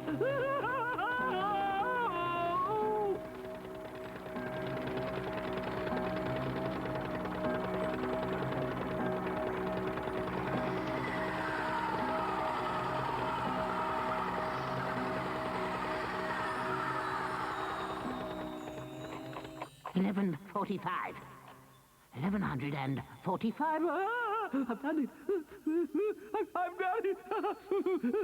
Aha! My clothes. My clothes are... I mean, the ancient clothes are... How can... By Jove, this machine must change the clothes to suit the time. Oh, that Wellesley's never did that. Oh, but then he wasn't a toad. Hello? What's that? Robin! Robin? Mole! Moley! Mo, my dear old chap, what are you doing here? Moley? What sayest thou, Robin? You mean you're not... I say you're not... You're not Friar Tuck, are you? What game is this, good Robin? Who should I be but Friar Tuck? What? Art thou mazed? Mazed? No, I don't think I...